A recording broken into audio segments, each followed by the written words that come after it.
How are you feeling? How long have you been here? 3 months, May 17th. And what brought you? That's difficult to answer.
Eventually resulted in your being here in the hospital.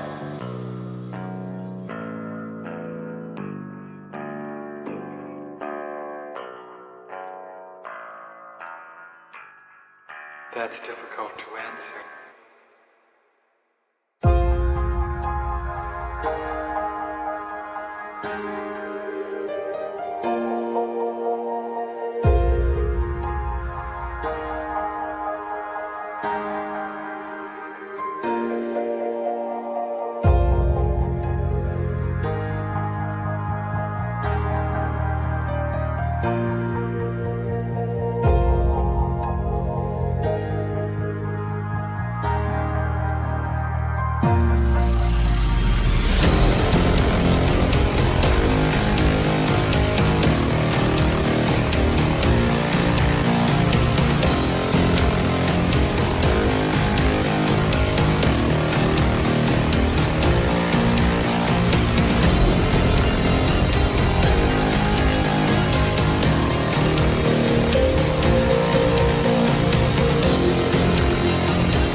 How is it possible that I haven't even started the stream yet, really? And I already have a conservative man in my chat having feelings. How is this possible? Bro, you just walked into my house. I don't know who the fuck you are. And you're screaming and carrying on like an unhinged retard. I don't know what YouTube channels you patronize, bro. I have no idea. We don't behave like this here. We don't behave like this. You don't storm into someone's house that you don't know and just start screaming and hurling shit at the wall. That's rude. It's uncalled for. It's childish. It's petty. And I don't allow that shit here. So you can take that right the fuck away. You've already discredited yourself. No one gives a fuck what you have to say because you're basically a man-child acting out on the internet. Oh look, another one. How many of these do we think are run by fat-ass Jill, the woman who stalked me every day of my life for 5 years? Another one. Amber, who the fuck are you? You invite people to put your opinions. You are the one that's petty. Oh yeah? Oh yeah? Bitch, do you walk into people's houses and start complaining? Is that what you do? Is that what you do? Do you just walk into people's houses that you don't fucking know and just start whining and complaining? God help that man that you're in the photo with, Amber. Who the fuck are you? You're on Amber. We need to do a reality check here. You're on my fucking channel, you stupid fucking cunt. You're in my house. If you don't want to be here, there's the door, bitch. No one invited you in the first place. Get out. Go. Oh, it's not? Oh, it's not? It's not, Amber? It's not? Oy vey, bitch. Oy vey. I just banned you from my house. What the fuck is wrong with people? What in the ever-loving fuck is wrong with people? I don't fucking get it, man. I don't get it. I am like, can I just tell you guys? Listen, here's the deal. We are going to watch Nick today. I know people are just here for Nick and you just want to see me react to Nick. And most of the time you just want me to let the video play and not even talk over it. Which, by the way, Nick fans, I am going to be talking over the video. I am going to be saying whatever I want. So if your expectation is that I'm just going to play Nick's video and not say anything, go over to Nick's Rumble channel and watch it yourself. But we have to have a little talk before we get into the video. We got to have a little talk. We do. Because the way YouTube works is I have to talk for a little while before I actually start the show. And the reason that is because we want to get more people in here, and YouTube doesn't like to send out notifications. And if you guys want to help out, you can mount the like button on the channel. But the rule of YouTube is that I basically have to chit-chat for about 10 minutes or so before we actually start doing anything, because that's how you actually get people in here. Thank you, average person. I do appreciate it. The internet breeds morons. Bro, can I just tell you guys, I'm doing my own monologue here. You guys know how Nick does a monologue? I'm doing my own monologue. This is my channel. I'll do what I want. If you don't like it, you can go away for 15 minutes and come right back, and we'll probably be watching Nick at that point, okay?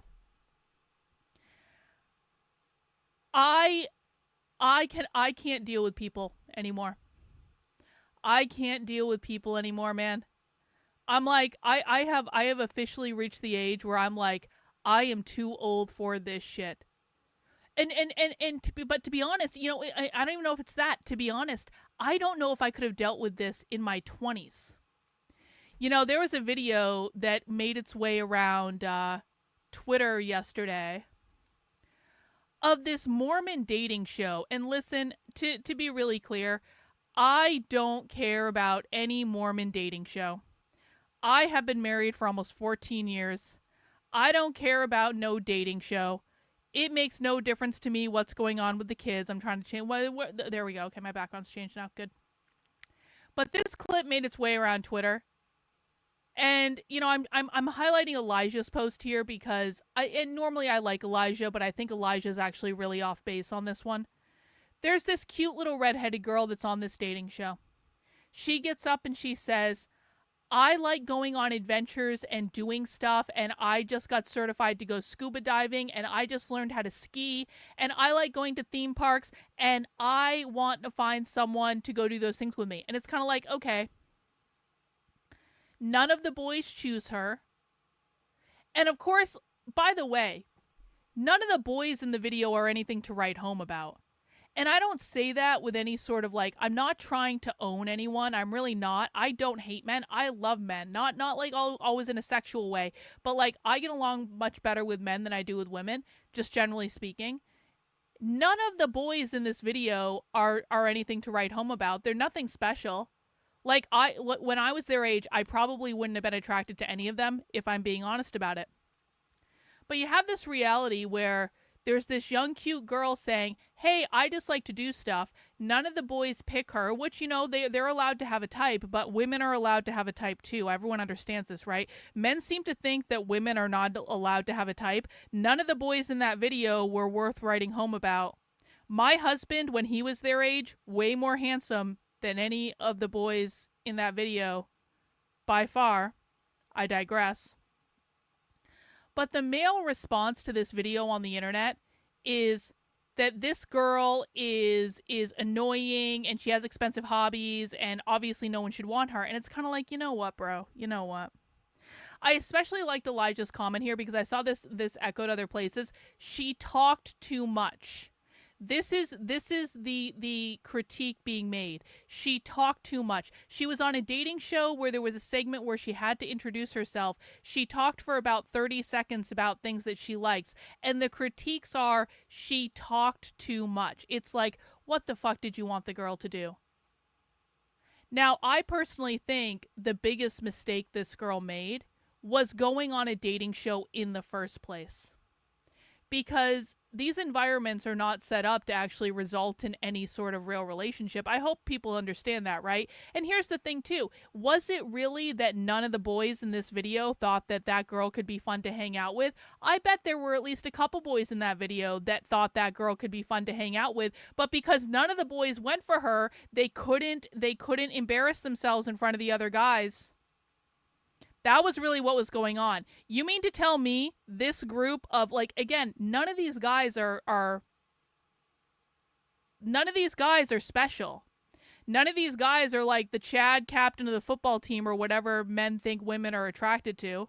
I've never been attracted to that type. But anyway, like, none of those guys are special, and you're telling me that there wasn't one of them that, would just like to hang out with a girl just that likes to go do fun stuff outside. I don't actually believe that's the truth.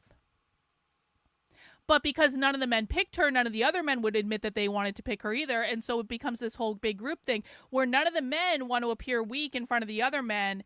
And it's just like, you know what? Listen, I cannot deal with the reality that we're living in. And of course, I start posting about this on my Twitter. And what is the response? What is the response from the men of Twitter? You're nothing to write home about either. Well, I've been married for 14 years, and guess what? I never actually had a problem dating in my 20s. Literally never had a problem dating. Not ashamed of how I look, by the way. And I thank God. I really thank God that I don't have to date today. Because honestly, even men my own age that I interact with online, the vast majority of them are so ridiculous. And it's just like, my faith in people is dying.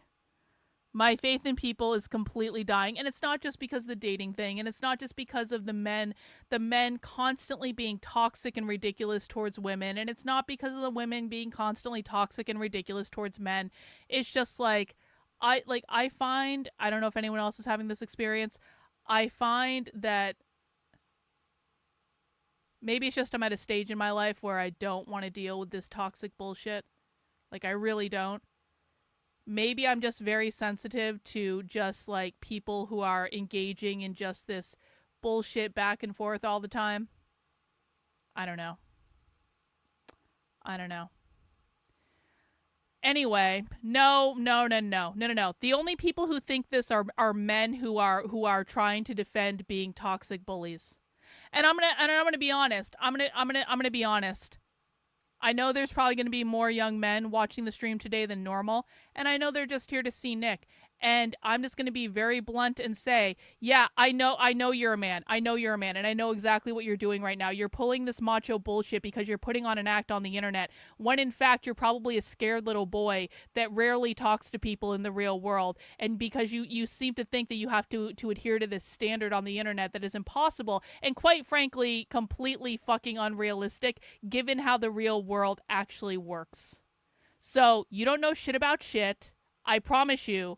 I don't fucking believe you, but it doesn't even matter anymore because I don't deal with people who are arguing with me in my chat.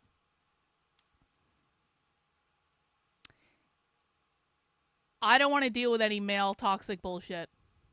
And so I guess this is a really long-winded way of saying that I'm highly sensitive to it right now. I don't want to be around it.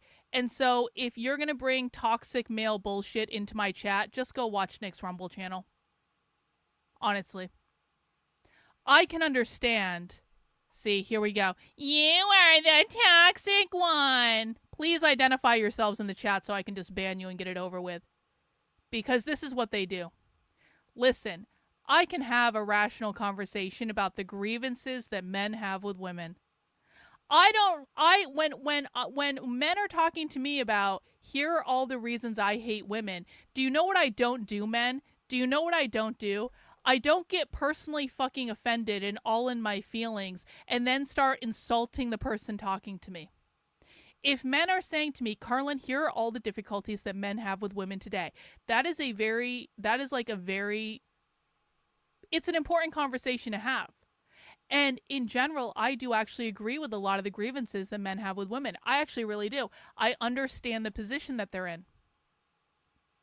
But I don't fly off the handle and start insulting their looks and insulting their body and insulting everything about them. I do think that one of the problems with men right now is their inclination is to pick out, here are all the nitpicky things that I don't like about you, and then turn it up to fucking 11 and throw it in the person's face just to make them feel like shit.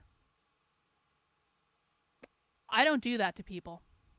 It gets done to me all the time by men on the internet.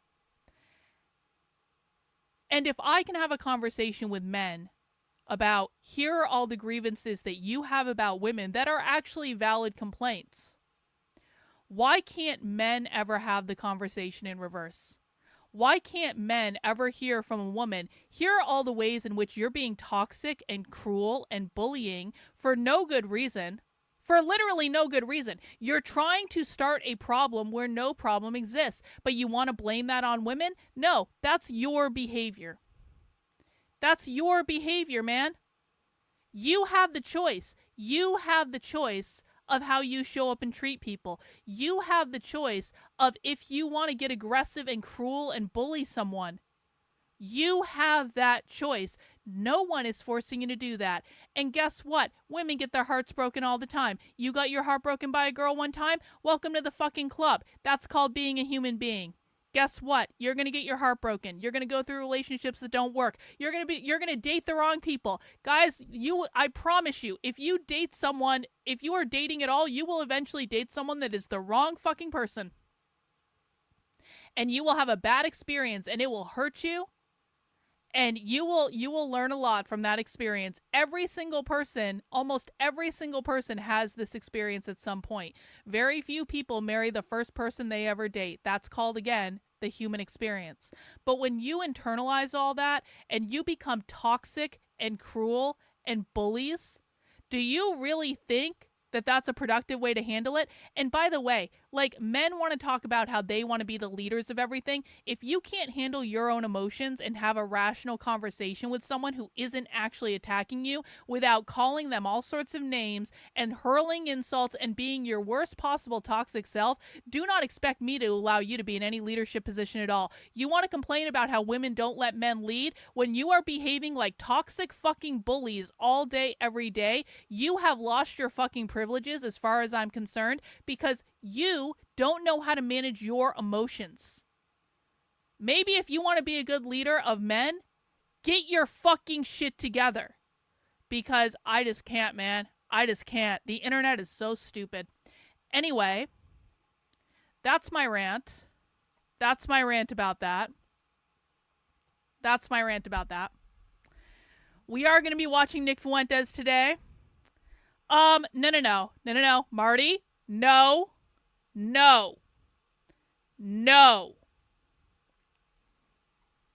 God. Marty, you're getting put in a timeout. Shut the fuck up. And Marty only got put in a timeout because I know who he is. He wants to continue causing problems. He can get banned too. I don't really care.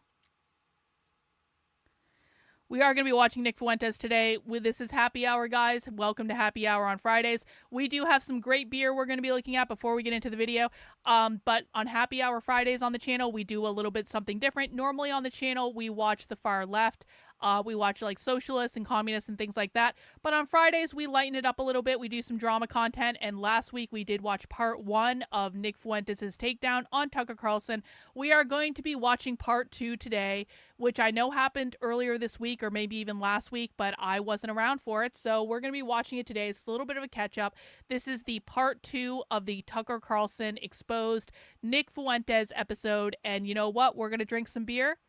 And we're going to watch it, and we're going to enjoy it. And I do have some beer. I'm going to show you guys what I have. We're going to be doing our traditional vote. Before we get into that, I just want to remind everyone, if you want to follow my work exposing the far left in America and learning more about the real communist and socialist threats than you will learn anywhere else on the internet, please make sure you are subscribed to my Substack. That is Karlyn, Karlyn, .substack.com. This is where you find my best breakdowns of the far left. This is where you find my best clips of the far left. The clip I've got up there right now is, did you guys know that just the other day we caught 2 college professors teaching a class at the University of California where they were overtly talking about engaging in violence against their political enemies? You know, the FBI, well, Marty can take a fucking seat for 5 minutes, Amalek. Okay, I only timed him out for 5 minutes. Everyone's gonna survive. Oh my God, the men are out of control. They're out of control. You know what? Did you guys see? The FBI arrested some guy for throwing a sandwich at a police officer, an ICE officer, or something like that. Did everyone see this video? The FBI has apprehended the villain that threw a sandwich at an ICE officer. Well, Kash Patel, I literally have college professors on videos talking about how they're going to use violence to off their political enemies. Literally. That's what they say in this video, guys. You can check it out over on the Substack. So the FBI is busy arresting the man throwing the sandwich. Can the FBI please pay attention to the college professors who are literally saying in their classes that they might have to off their political enemies using violence? Am I asking too much? I don't think I am. If you want to find that clip, it is over on the Substack. That is Karlyn, Karlyn, .substack.com. If you appreciate the work I do exposing the radical revolutionary far left, you can sign up for $8 a month, $80 a year to support the work I'm doing. I am 100% independently funded by people just like you, and so I need your help to be able to be as non-political as possible. I also want to remind people that if you're new to my work, go to the How to Speak Socialist section and pin right to the top, I have 2 on-demand classes. One of them is an hour and a half long. The other one is about 4 hours long. And this will give you a deep dive introduction to my work. These classes have dozens of clips from far left training and activism. So you can hear from the real far left what they're saying and doing. You never have to take my word for anything. Everything I say is always backed up on video. So if you want the kind of deep dive introduction to the far left, I've got those on-demand options for you. They are free. They're available to everyone. Just head over to the website and you can find them and you can watch the video. And that way you can get caught up to speed on all of this crazy leftist stuff. I also want to remind people that just the other day, Reagan and I put up a YouTube channel. Reagan is a member of my community that does a lot of clips for my stuff, which I really appreciate it because she does a great job with clips. She recently got a Twitter account banned for saying Twitter said she was impersonating me. I told Twitter, I was like, she's really not impersonating me. But Twitter still banned the account because they claimed that they knew better than me that Reagan was impersonating me. Anyway, after Reagan's Twitter account got banned, we were like, maybe we should have another place for all of those great video clips that you're making. And so we made a YouTube channel where Reagan has been putting up her clips. I've been putting up some clips as well. It is youtube.com/@decodetheleft. So make sure you're subscribed over there. This is for like clips and stuff that we want to archive to, put out there to teach people about what the far left is doing. We're creating playlists and stuff like that to make it easier for people to find this information. So we're trying to take all of this massive amount of intel that I've been gathering over the last several years, make it more accessible to people. So you can help us out by doing that, by subscribing to the channel, and that would be really, really great. Now, before we get into Nick, we have one more order of business, okay? Because it is Friday. And Friday means happy hour, and happy hour requires beer. And I have beer. Hang on. I've got a lot of beer today. So, what we do on Fridays is I go to the craft beer store, and I get a bunch of beer, and you guys get to vote on which one I drink. However, today's vote is not going to be for the first beer that I drink. Today's vote is going to be for the second beer that I drink. Because, ladies and gentlemen, we have reached the most glorious time of year when it comes to craft beer. And I always tell people, you think you don't like beer? You just haven't found the right one yet. Go try some craft beer. There's so many great beers in the world. I've been drinking craft beer for over 20 years before there were all these beer stores floating up and everything. There's so much good beer now. You are missing out if you think you don't like beer. But fall, for me, is the very best time for beer. And the reason it's the very best time for beer is because pumpkin is back. Pumpkin beers are touch and go. Sometimes pumpkin beers are really, really good. Sometimes pumpkin beers don't taste like pumpkin at all. Sometimes pumpkin beers are really, really bad. It is hit or miss. And I sample a wide variety of pumpkin beers, and I've got some pumpkin beers today. We are doing a pumpkin beer theme day. But the literal king of all pumpkin beers is Southern Tier Pumpkin. If you like pumpkin pie, you will like this beer. They're not paying me to say this. I just love this beer. I love this beer so much. I wait for this beer to come out every single year. This beer is 8.6% alcohol. It's an Imperial Pumpkin Ale by Southern Tier Brewery, which is in upstate New York, but I think you can get this pretty well all over the country. This beer tastes like a pumpkin pie. It's so good. It doesn't taste alcoholic.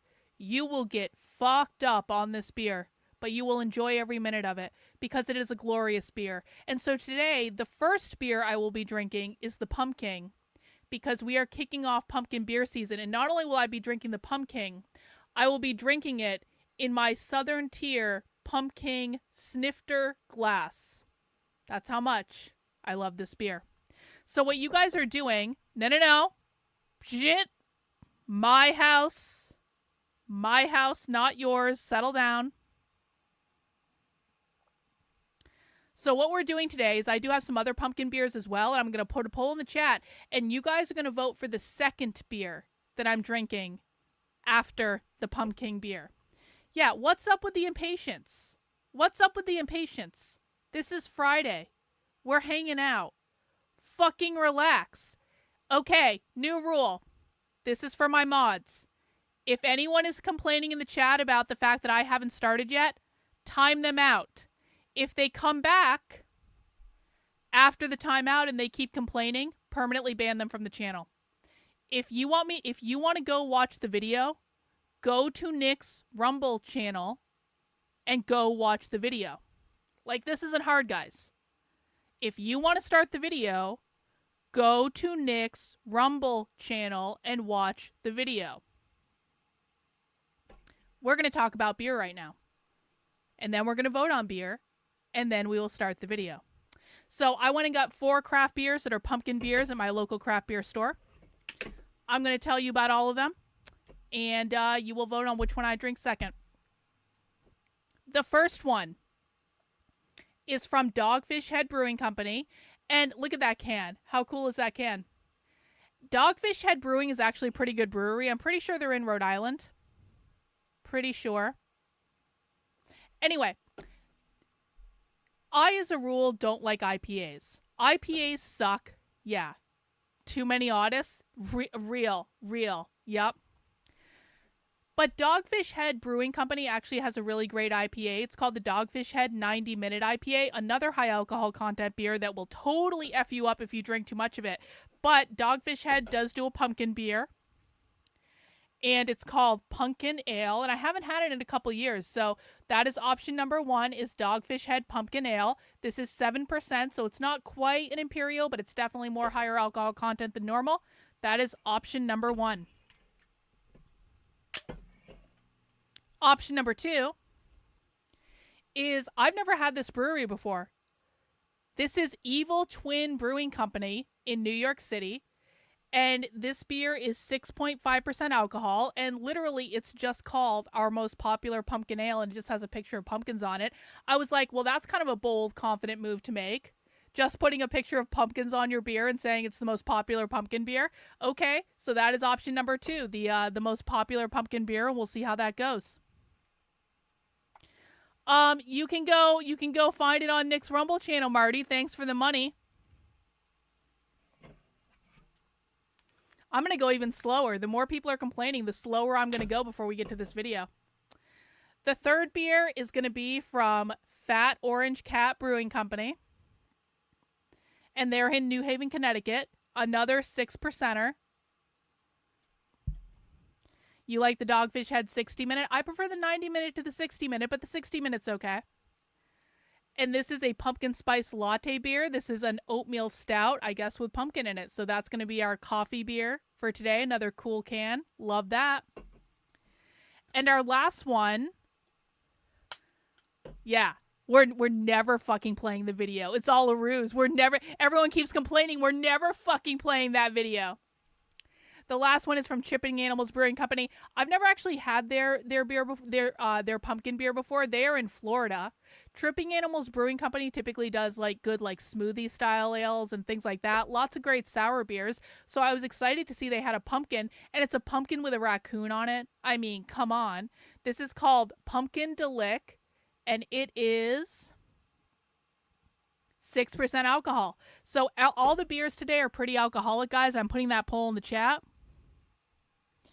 And you guys can vote on which beer I drink second. But first, we're going to take our bottle opener that's made out of a railroad spike. And we're going to crack open the first pumpkin of the year. And this is a glorious, glorious moment. Cheers, everyone. If you're drinking something fun in the chat, please let us know. Cheers to all of you. Thank you for joining me for this glorious Friday.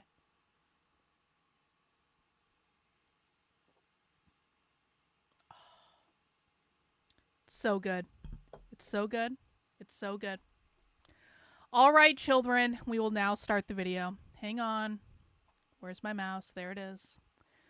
All right, we will now start the video. We will be listening to Young Fuentes destroy Tucker Carlson. As a reminder, guys, we are Nick Fuentes respecters on this channel.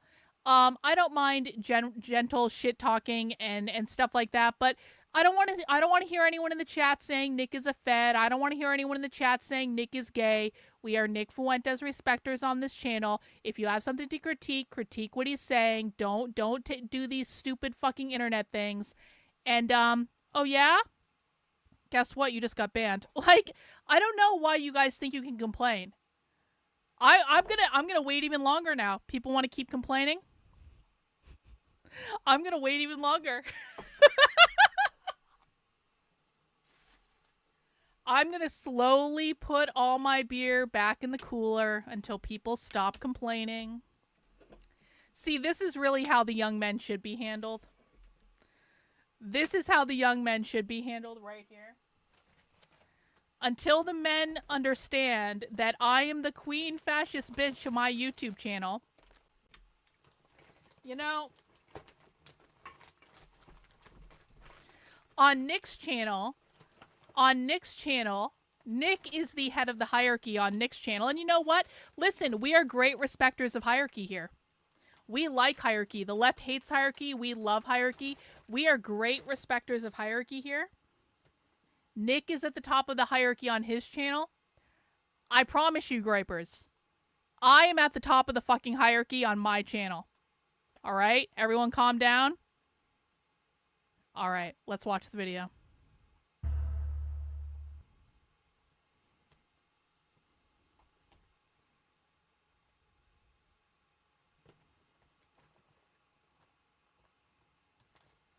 Start the show, Nick. What the fuck? Oh, I thought I fast-forwarded it to the right thing. Very excited to be back here with you tonight on Friday, Casual Friday. It's a casual fit, but the subject matter is anything but casual, anything but light. We got a big show for you tonight. A very big and exciting show.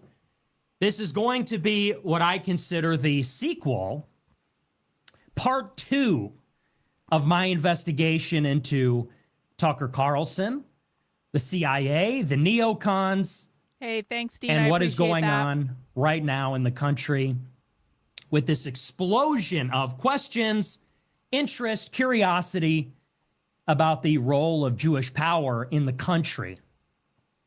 I don't know if this will be the end of the series. I didn't think I would even do a sequel.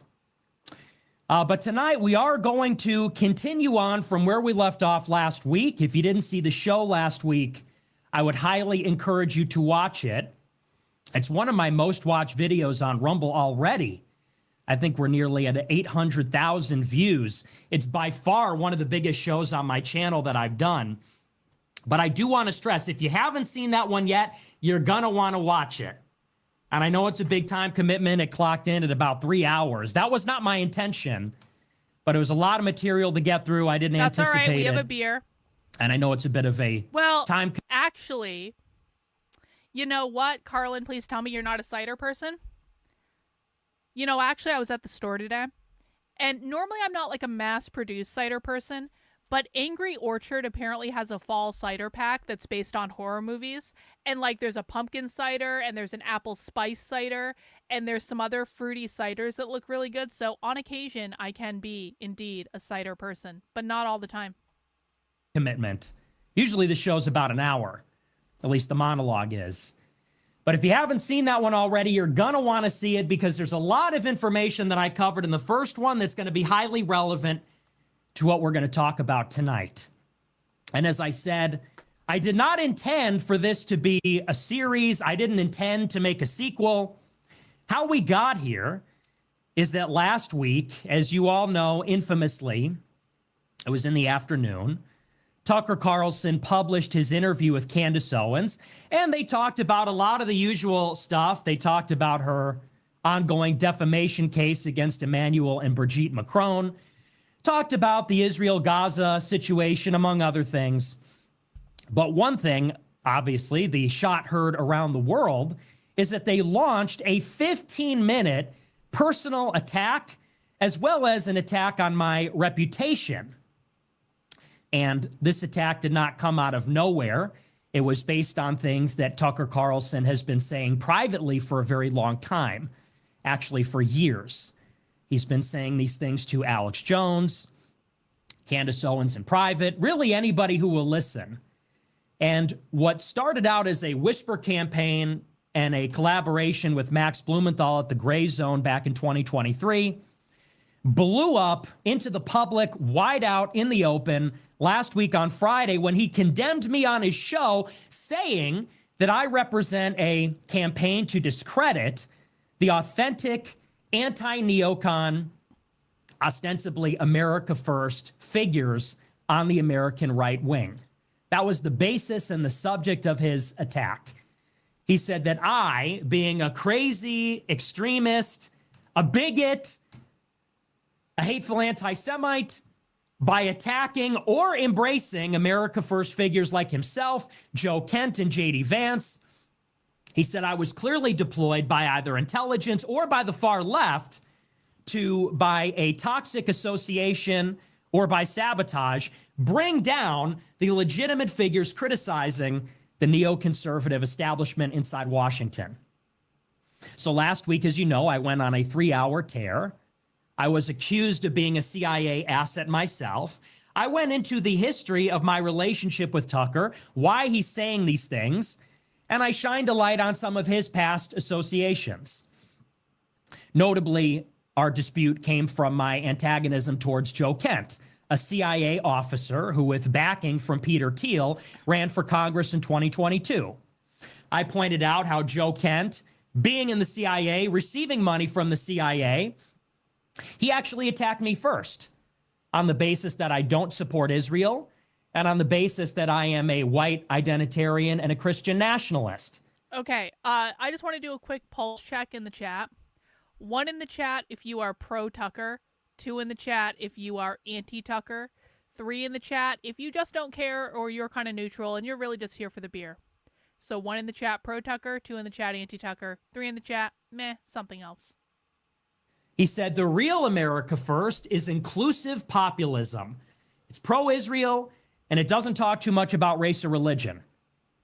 And I pointed out how that's a consistent theme with all of these so-called legitimate America Firsters, from Joe Kent to J.D. Vance to Tucker himself. I went over all their past statements, their support for Israel, their support for multiracialism, which they call colorblind meritocracy, their opposition to Christian nationalism and support for religious pluralism. I talked also about their conspicuous connections to the CIA. Joe Kent worked for them directly. Vance is a creation, an artifice, who was mentored by Peter Thiel, one of the CIA's biggest contractors, and Tucker Carlson, famously, whose father ran a CIA propaganda empire throughout the 80s and 90s. Now, that's a brief recap of where we left off last week. As I said, I did not intend to make a sequel. That was going to be the end of it. But as the day went on Friday and Saturday and Sunday, as the weekend progressed last week... Is Marty still here? Marty, chat in if you're still here. I know I timed you out, but once you get off your timeout, chat in. In response to my groundbreaking investigation, many of the Groypers, many of my fans and other people went into the archives and they went digging.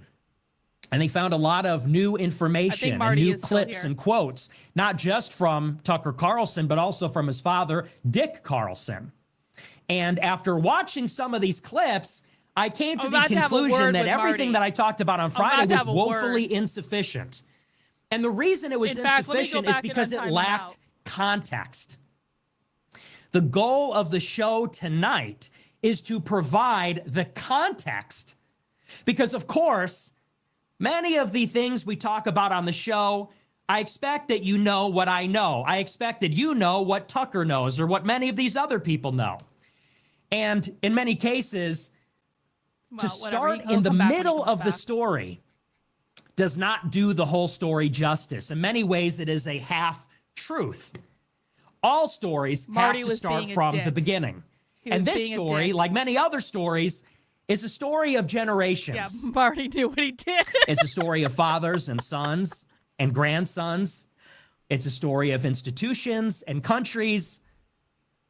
And bear with me, this show might be a little bit more complex and complicated than last week's. You might have to watch it a couple of times. Oh, no.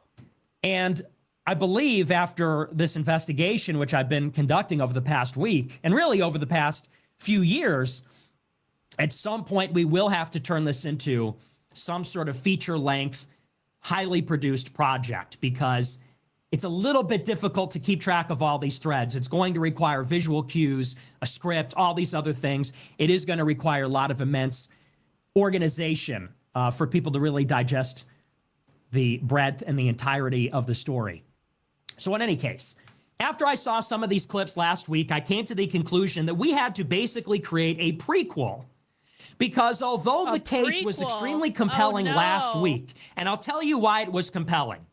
Although the show that I did last week was persuasive, factual, according to almost everybody, extremely compelling. Even those that are fans of Tucker former fans or continue to be fans, even people that don't like me, praised the show. It was universally praised. Now, I'm not saying that to say I'm doing the best job ever, I'm a great guy. I'm saying that is the strength of the weight of the evidence.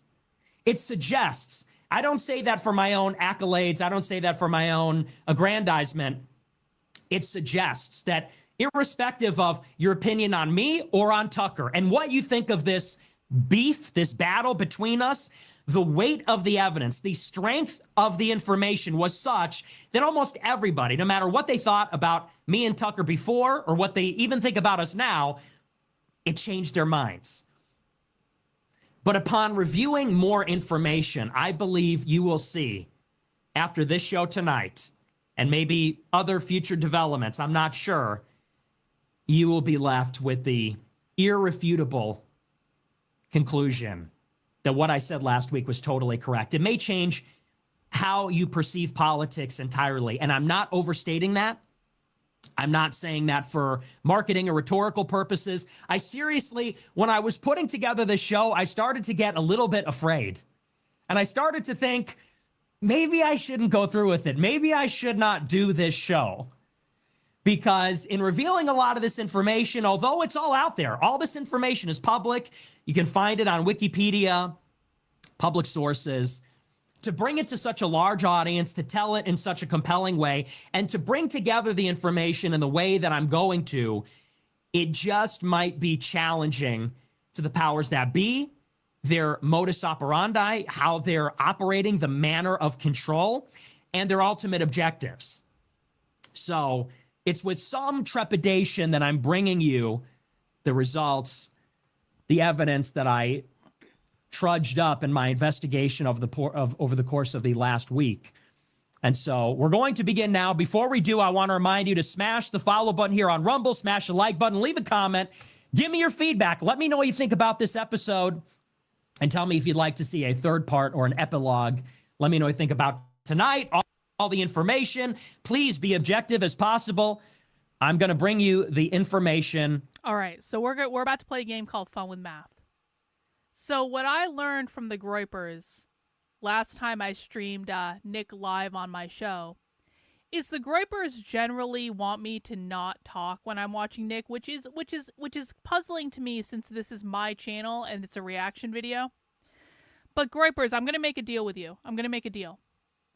There are about 400 people watching the stream right now. We only have 150 likes. If we can get up to over 300 likes, I promise you, I will shut the fuck up. You have 15 minutes to get me up to over 300 likes. And if you succeed in that, then I will shut the fuck up for half an hour and just sit here and drink beer and knit. That's the deal. That is the deal. Otherwise, I'm talking as much as I want to. And yes, I will talk over Nick if I feel inclined to. So if you want me to shut the fuck up, as you kindly told me so many times in my comments when I streamed Nick live the other day, now like the video and let's get more people in here. And that's the deal. But this is a time-constrained deal, so you got to get on it. I'm going to bring you the red pill. The world as you know it is not as it seems. So first, before we dive into all of the information, I do want to do a quick recap of some of the things that I saw that led me to do this show. I'm going to show you two clips. Now, forgive me because they are a little bit long. One is 2 minutes, the other's 3 minutes. That doesn't sound long, but you know, that's a good chunk of change for me to be sitting here watching the clips. But I want to play for you a couple of clips. These are compilations of clips that have been sourced from C-SPAN and various sources by sources like Paul Town, Uncommon Sense on Twitter. This is really a grassroots effort of a lot of people on Twitter that have scoured the internet for this information, and they were inspired to do this by the show last week. It raised some red flags, some alarm bells. They got inspired. They went out, they did the deep dive, and they found this information. Now, it was because of these clips that I did this show. The first one I'm going to show you is a composite of about a half dozen different clips going all the way back to the 1990s. Now, last week, when Tucker did his big attack on me with Candace Owens, the big lie that stood out to everybody, maybe the cause for everybody to give me a chance and listen to what I had to say, was this. He called me a lot of names. He said I'm a weird basement dweller, I'm gay, all these different things. He said I'm a bad faith actor, I'm trying to poison the well of the legitimate America First right with a toxic association. He compared me to David Duke. He said a lot of things. And these are all things that have been said about me before.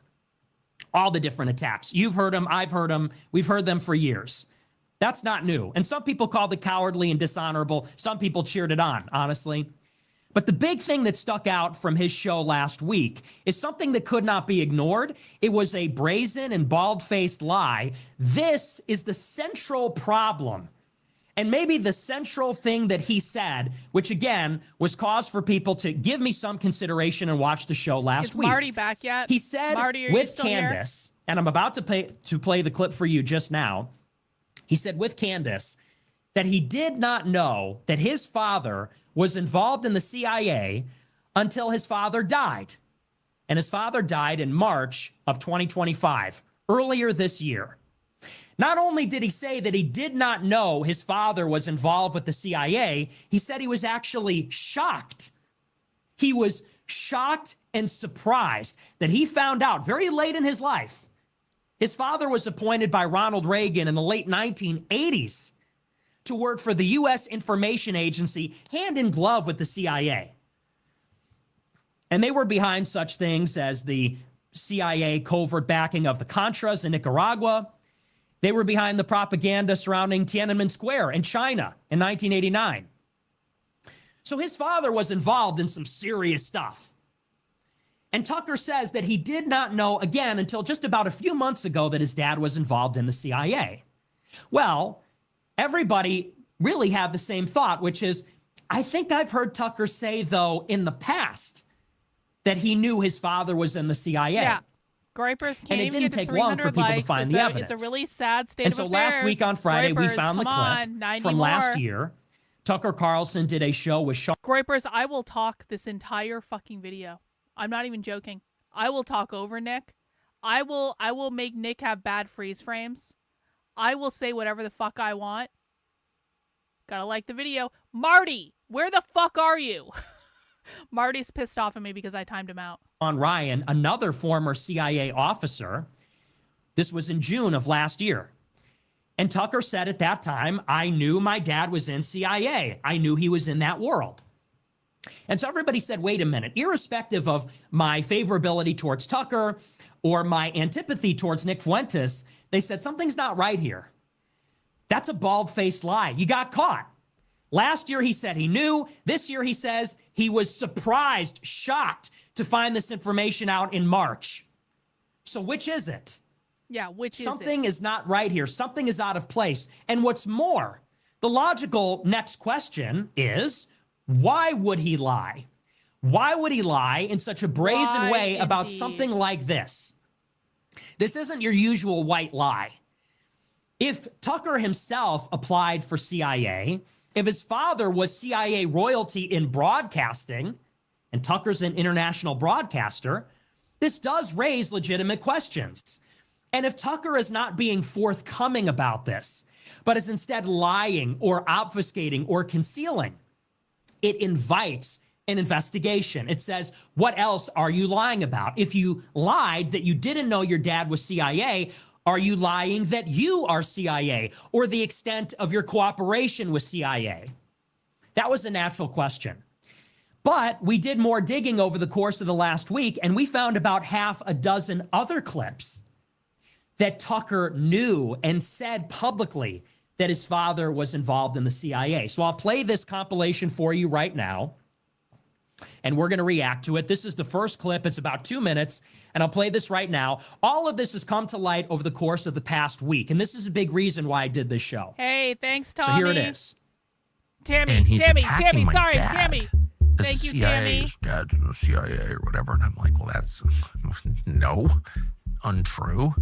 Then my father dies, and I learn, actually, yeah, was involved in that world. I was completely shocked by it. So no one has to believe me, but that's just a fact. Right. This was in March of this year. And so when I applied to CIA, and I've taken a lot of crap, including from Putin, like, oh, you're from a CIA family. Well, yeah, obviously my father worked in conjunction with CIA. I mean, that's what that Tucker? is. And I tried to join the CIA. He had a bunch of them. He ran the Voice of America for a long time, maybe 5 or 6 years. He was an ambassador in Africa, and then he ran something called the Corporation for Public Broadcasting. I mean, the guy who took out most of His father ran the Corporation for Public Broadcasting? Roosevelt, CIA officer. So, I mean, again, I grew up around this stuff, but... Was Tucker Carlson's father... Does anyone know what years Tucker Carlson's father was running the Corporation for Public Broadcasting? Was Tucker Carlson's father running the Corporation for Public Broadcasting when they funded that queer activism documentary in the 90s that we watched last week? Does anyone know? Can someone find that out? What years was Tucker's father running the CPB? Because it's entirely possible that Tucker Carlson's father funded woke queer activism bullshit through the Corporation for Public Broadcasting. Oh no, it was way before that.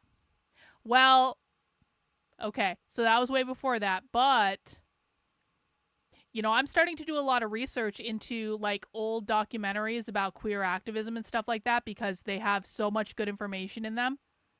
So maybe we'll find out that Tucker Carlson's father funded woke queer bullshit. That's why it's not happening. But they seem to be doing so many other things. I mean, I applied to CIA. My dad worked with CIA. I was never against CIA. I thought only like dumb liberals were against CIA, and traitors or whatever. So my views on CIA have evolved based on things that I have seen and personally experienced. You took a pretty well publicized trip with your father. Was it about 1.5 years ago? How long has it been? Since we were in Pakistan? Down to Nicaragua for the summer and work and, get involved in the war, and support the side that we thought was right. Where you got left behind for a couple days. Oh, no, that was when I went to Vietnam with John McCain. Yeah, I had a hassle at the airport. And are you still traveling with your father on trips? We spent the summer in Nicaragua trying to get a sense of the war there, and all kinds of hilarity ensued. But yourself, my father's a great guy to travel with, and very amusing, and adventurous person who's up for anything. So I said, let's go to Pakistan. Okay. And we have the internet to expose the lies. If this isn't 20 years ago when you were on CNN, and we couldn't expose things, we can expose it now, and they still do. Dave, we can expose it, can't we? I guess I would ask Fucking myself, Dave Rubin, what a retard. I lie. If I'm really cornered or something, I lie. I try never to lie on TV. I just don't, I don't like lying. I certainly do it, out of weakness or whatever. Good clip compilation. So that's 2.5 minutes almost of Tucker Carlson over the course of 20 years talking about and getting caught at least in 2, maybe 3 explicit instances saying, my dad was in the CIA. We lived down the street from the CIA officer that overthrew Mossadegh in Iran in 1953. I went to Vietnam with John McCain. I traveled to Pakistan with my father. I traveled to Nicaragua with my friends at the behest of my father. All these different clips paint a very interesting picture. 25 years. Going back to 1999, Tucker is saying, I was traveling internationally with my dad, who was in this world, that Voice of America. And if you pay attention, he says in the Sean Ryan interview, he said, my dad ran Voice of America. That's what that is, the CIA. 2001, 2002, he says, my dad's at Voice of America. He's an ambassador from Seychelles, which is a major hub of the super mob. If you know anything about Seychelles, it's an island off the coast of Africa. And so I saw this compilation of clips and I said, something's not right. This is clearly a deep mystery here. Obviously, I was onto something on my show last week. Then another clip came to light, a second clip, if you will, or a second theme.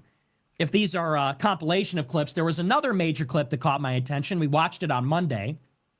I was going to do this show on Monday, but I had to do a little more research. And in this clip, the second clip that I want to play for you, Tucker Carlson attacks Patrick Buchanan. Now, for those that don't know, Patrick Buchanan was an advisor to the Republican presidents Richard Nixon and Ronald Reagan in the 70s and in the 1980s. He became one of the most popular conservatives in America. He was a very famous commentator, pundit. He was on very popular talk shows. In 1990, he was in the middle of a major scandal because of his opposition to the war in Iraq. George H.W. Bush, former head of the CIA, vice president under Ronald Reagan, member of the Skull and Bones Society at Yale, George H.W. Bush took us to war in Iraq in 1990. Many people believe at the behest of the Israelis. This was after the neocon ascendancy of the 1970s and 1980s, which we'll get into. George H.W. Bush takes us to war against Israel's archenemy, Iraq. Patrick Buchanan, who was, again, a very famous columnist and pundit at the time, he ran afoul of many of the Jewish... We got a super chat. Thank you, thank you. Do you believe Tucker will have Nick on his show? Oh, no. No. Why does... And the reason is not that, of course he should. Like, I am extremely pro Tucker Carlson interviewing Nick Fuentes. I think that would be fucking awesome. I would clear my schedule. I would watch it live. Like, I think that would be awesome. However, why would he do that? What does he have to what does he have to gain by doing that? Tucker Carlson has more money than God. He doesn't need money. He doesn't need clout. He doesn't need status. Having Nick Fuentes on his show only hurts him, if we're being honest about it. So do I think it'll ever happen? No, but it would be awesome if it did. Neocons and the conservative movement at large at the time. He said the only people that want a war in Iraq are the Israelis and their amen corner in Washington who will agree with them on anything. For this, he was called an anti-Semite. He was canceled. He was banished from the conservative movement. He ran unsuccessfully for the presidency in 1992, 1996, and then again in 2000. Now, Patrick Buchanan was America First before America First. The title of this show. Patrick Buchanan was against the first war in Iraq before there were opponents of the second war in Iraq or opponents of the war in Iran. The situation in the 1990s, you could argue, was in many ways identical to what's happening in the conservative movement today. You had constituent elements of the conservative movement that were very skeptical of foreign intervention, very skeptical of going to war, particularly in the Middle East. At the same time, there were other factions inside the conservative movement that sought to cancel those people, who called them isolationists, anti-Semites, and undertook actions to get those people fired from their jobs, suppressed, get their careers destroyed, so that they could continue to advocate for wars in the Middle East that benefit Israel. Patrick Buchanan emerged as probably the leader of that former category of conservatives, of the social conservatives, the remnant of the old right in America that said... Groypers, I'm very sorry. I know about 100 of you liked the video to try to get me to shut up, and I appreciate every single like that was gotten on the video, but sadly, the Groypers have missed the goal. I told the Groypers I would shut the fuck up if they got 300 likes on this video. Didn't happen within the time period. So sadly, Groypers, if I feel like saying something, I'm going to say it, and you only have yourselves to blame, okay? You only have yourselves to blame. If you feel like liking the video, please do so. We will continue, and I will say whatever I want, and I don't want to hear any more complaining about it. After the end of the Cold War, why are we racing into the Middle East to fight another war for Israel? No takesies, backsies. And for that, he was attacked. Now, this was a seminal moment because in many ways it prefigured the current arrangement. Groypers and Just shambles. as it was then, so it is now. You have many constituent elements of the right wing that for one reason or another are coming out against the war in Syria, the war in Iran, calling for withdrawal from Iraq. And just as it was then, you have another element inside the right wing that is suppressing them, canceling them, trying to brand them as anti-Semites and isolationists. And just as it was then, you have a figure that has emerged, or a number of figures. I count myself among them. Perhaps you could say Tucker Carlson is one too, who are speaking out against the wars and against the neocons, this faction in the conservative movement that are pushing those wars. But 25 years ago, Tucker Carlson took a very aggressive line towards Pat Buchanan, the leader of America First in the 1990s. When all of the neocons, when others were attacking him, Tucker Carlson joined that chorus and called Pat Buchanan an anti-Semite and a nut. And his attack against Buchanan then is almost identical to his attack against me last week. Wow. I'll play that clip for you now. As I said, Seriously? it's about 3 minutes, so bear with me. But it's important to watch the whole thing from start to finish. I mean, this is part of the sad thing about Pat Buchanan, as far as I'm concerned. And just to restate, I mean, Pat does raise issues that I think are important. I mean, I think that, the sovereignty of the American military, et cetera, I mean, these are not just crank issues.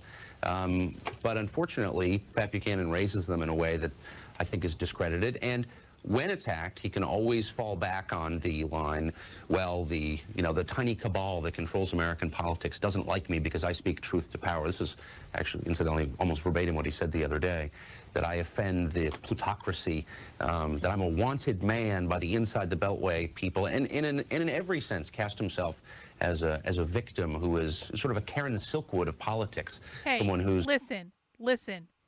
It's not my fault that beer companies release pumpkin beer starting in August, okay? It's not my fault. I would prefer if they actually released fall beers during fall.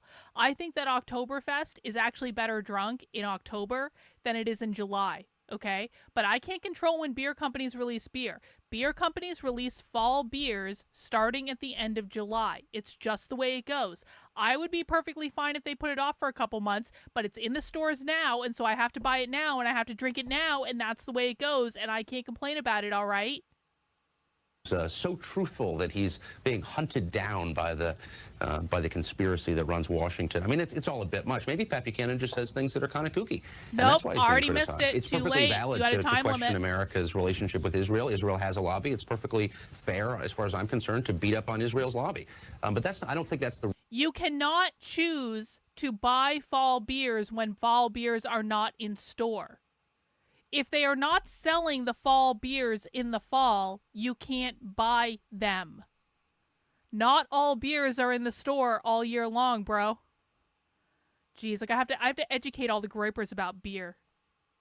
Reason that Buchanan is being labeled an anti-Semite, it's this kind of, as I've said, this relentless bringing up topics related to Judaism. I mean, famously, Pat, always beats up on Goldman Sachs, but never Morgan Stanley. I mean, it's really hard to...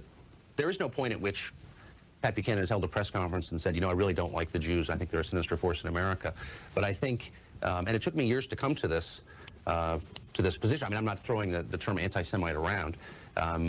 But you reach a point when you say, well, gee, here's a guy who has gone out of his way to defend Demjanjuk and other accused Nazi war criminals, who's constantly attacked Israel, who's attacked American Jews for supporting Israel unduly, who's implied that American Jews push America into wars in which non-Jews die. There really is, and again, I'm not hysterical on this subject, but I do believe that there is a pattern with Pat Buchanan of needling the Jews. Is that anti-Semitic? Yeah. I mean, after a while, you conclude it is, in some sense, anti-Semitic. What? I mean, Pat Buchanan obviously has a lot of personal and affectionate relationships with people who are Jewish. So on a personal level, perhaps he's not, but on a different, maybe thematic level, I think he probably is. I think that people should be allowed to have differing views on immigration. I think people should be allowed to point out the fact that there is an Israeli lobby, and yes, of that, I guess. I don't think there's, strictly speaking, anything wrong with that. But again, I think Pat Buchanan is part of the reason it's so hard to have that conversation, because he discredits it by his presence, because he gives people who watch him carefully the sense that he has another agenda that has to do with personal dislike, and that he believes in conspiracies, and that he believes that the Jews are this sinister, secretly organized force trying to affect American politics. And those aren't discussions I think normal people, sober people should be having, because I think they're ludicrous. We shouldn't be having discussions about Jews controlling American politics? Wow. Wow.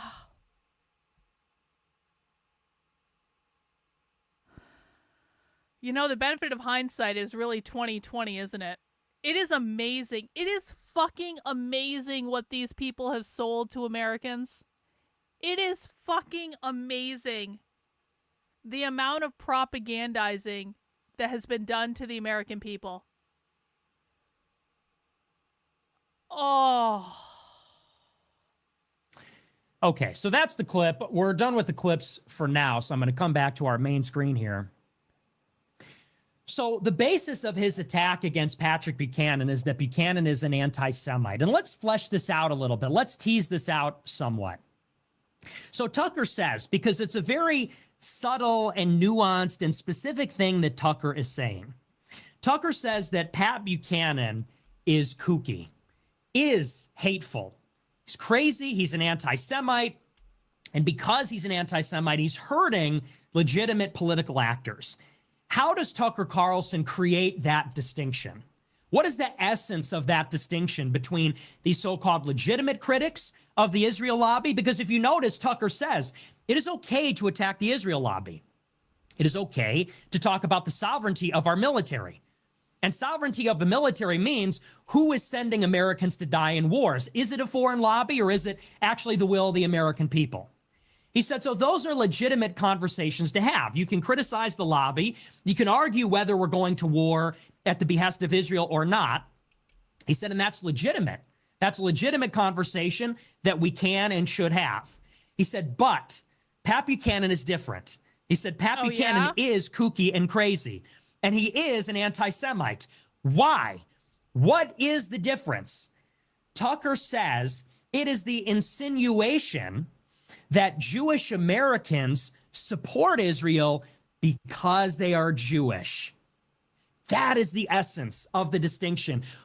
And in a sense, Tucker is acting as a gatekeeper. That is effectively a description of a gatekeeper. When Tucker is telling his audience, this is what you are allowed to talk about, and this is what you are not allowed to talk about. That is what he said.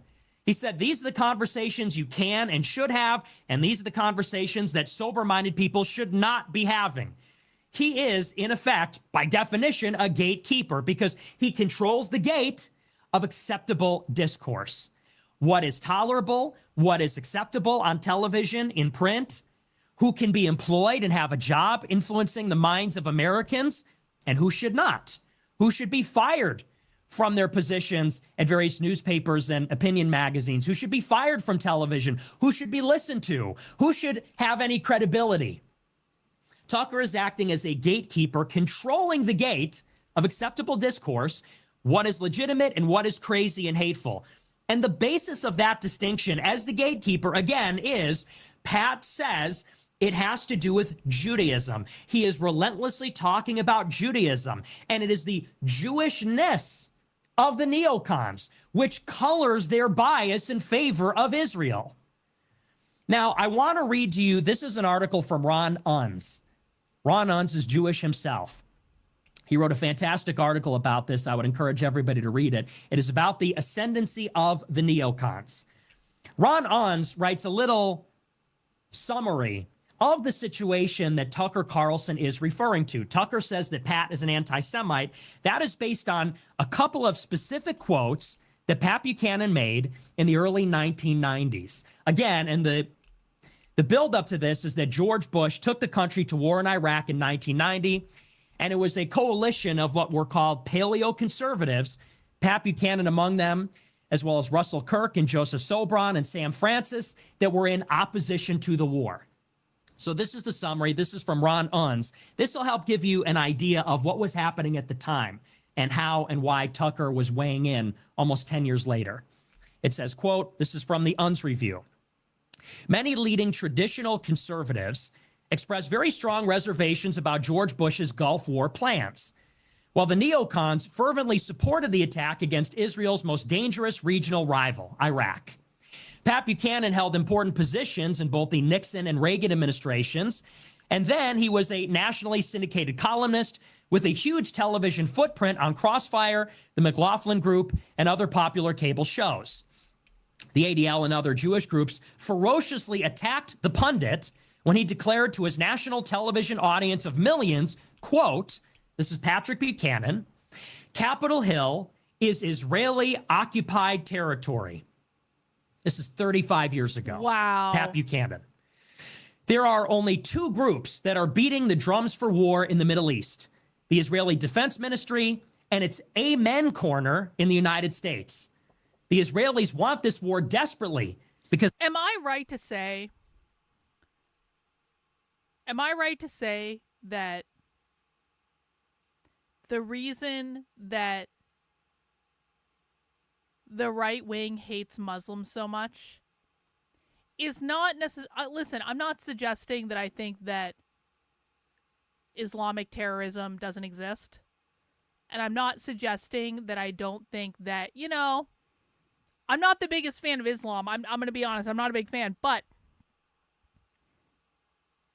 am I correct to say that the reason that Americans, and specifically right-wingers, have been propagandized to so much that they hate Muslims and they hate Islam, and it's like visceral, is it because of Israel that that's happened? Like, I mean, we never want to look up Israel did 9/11 because obviously Israel did not do 9/11. That's a conspiracy theory. You don't want to Google that. You don't want to look into that. YouTube would never allow such talk, and you know, so you never want to look into that.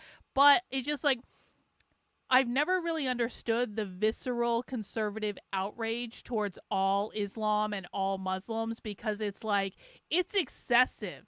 It's like Laura Loomer is a fucking psycho about this stuff. And I have to believe that maybe it's because they've been propagandized to hate all Muslim countries, and maybe there's a reason for that, and maybe that has to do with Israel. they want the United States to destroy the Iraqi war machine. They want us to finish them off. They don't care about our relations with the Arab world. This was in 1990. This is Pat Buchanan in 1990 against the first Bush administration in the first Persian Gulf War, which happened on the Iraqi side of the Persian Gulf. Notice how prescient what he said was then, 35 years ago. That was before 9/11, before the war in Iraq, the invasion and overthrow of Saddam Hussein in 2003, before the global war on terror, before all of it, before social media. Pat Buchanan said Capitol Hill is Israeli-occupied territory. The only people that want the war, the Israeli Defense Ministry. And notably, he says, the Israeli Defense Ministry's Amen Corner meaning amen, people that will support the Israelis no matter what in Washington. This comment was singled out and became a national... Yes. On YouTube specifically. And because I am on YouTube, I absolutely and totally have to say that I 100% believe that Israel didn't do 9/11. Obviously, that is a conspiracy theory, and you should never look into that. And there's no anti-Semitism allowed on my channel. And we love Jews here. We love bagels. And Hitler was the worst person that ever lived. And gas chambers absolutely have wooden doors. And 10 million Jews died in the Holocaust, and not a single Jew less. And if you say a single Jew less, then you're being anti-Semitic. And I have to say that because YouTube requires me to say that it is a conspiracy theory and the Jews are our friends, and we should give them whatever they want, and we should continue funding their stupid wars in the Middle East. And, there's just certain realities that we have to face when we're streaming on YouTube. Controversy. And many of the neocons, both Jews and non-Jews alike, said that when Pat Buchanan said Amen Corner, he meant Jews. Pat Buchanan was insinuating, according to the neocons, that all the Jews in Washington were supporting Israel's war, imputing their motivations, saying that American Jews are Israel first. Imagine that. The article goes on and says some commentators contended that that latter phrase could be read to mean merely Israel's supporters. But this more benign interpretation was undermined by some of Buchanan's own columns. In one column, written within days of the Amen Corner remark, Buchanan named 4 of those that he had in mind, the Amen Corner. A.M. Rosenthal, the former Assistant Secretary of Defense Richard Pearl, the columnist Charles Krauthammer, and the former Secretary of State Henry Kissinger. The Jewishness of these names contrasted with those of the American soldiers, who, in a subsequent piece, Buchanan said would do the fighting if war came to the Gulf. He said kids with names like McAllister, Murphy, Gonzalez, and Leroy Brown will die in the war in Iraq. So Buchanan says one day this war is the doing of the Israeli Defense Ministry. Yeah. They want America to do our bidding, and they own Capitol Hill. And the only ones that want this war in Iraq are the Israeli government and their supporters in America. Everybody says, well, what's the amen corner? That's a dog whistle for American Jews. Some people say, no, he didn't mean American Jews. He just meant like neocons in general, people that support Israel. Buchanan comes over a week later and says, no, when I'm referring to the amen corner, I mean these 4 Jews. I mean these Jewish writers and these Jewish guys that work at think tanks and the Jewish people inside the Defense Department. Oh, shit. Those are the amen corner. I'm already done my first beer. That was an 8.6% alcohol content beer. Where the fuck did that beer go? Am I already drunk? Well, I guess I have to get another beer. Let's see what you guys voted for. Let's see. Last chance to get in on the beer vote. Dogfish Head it is. Oh, you guys want me to drink Dogfish Head? Okay. Let me get into my trusty cooler bag. Got to get the Dogfish Head out. I have not had a Dogfish Head beer. All right, so we just drank our first Southern Tier Pumpkin of the year, and it was fantastic and glorious, and everyone should go get it. You guys voted. The next beer I'm going to drink is the Dogfish Head Pumpkin Ale. So let's just see.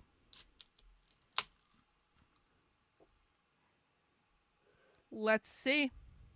We got our snifter. I highly recommend drinking beer out of a snifter if you've never done it. It really enhances the experience quite a bit, actually. Cheers, everyone. We're going to let that settle. Mount the like button if you would be so kind. Those are the only other people, in addition to Israel, that support the war. And Buchanan contrasted those names. He said, who supports Israel's war in Iraq? Rosenthal, Krauthammer, Pearl, and Kissinger, all Jews. He said, and who's going to die in the war? He said, Leroy Brown, McAllister, Murphy, and Gonzalez. Now, what's the implication? The implication is these Jews in America that love Israel because they're Jewish, they're pushing us into a war that benefits Israel that Americans will die in. Specifically, non-Jewish Americans that are Irish, that are white from Appalachia, that are Mexican. People with names like McAllister, Gonzalez, and Leroy Brown, they're going to die for people named Rosenthal, Kissinger, and Krauthammer.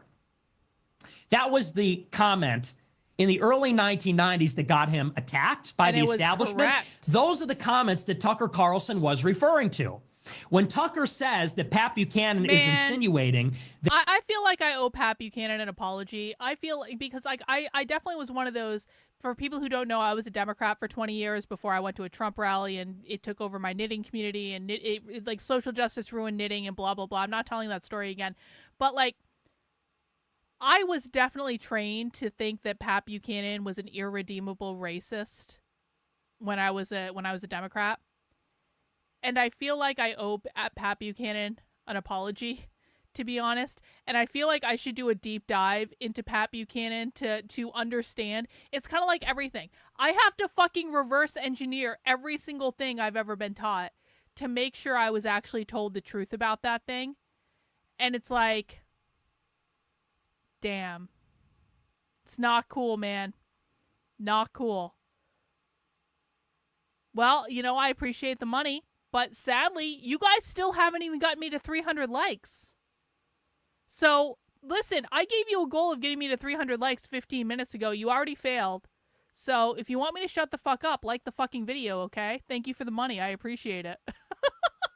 that Jews push America into wars that non-Jews are going to die in, that's the remark he was talking about. The amen corner, that's the remark he was talking about. And to Tucker, that is the line between what is acceptable and what is unacceptable. Whether you say that Jewishness and Judaism has anything to do with the neoconservatives in America, the Israel lobby in America. Well, we did just pass 300. That is a great freeze frame. That's possibly the best freeze frame on Nick Fuentes yet. Come on.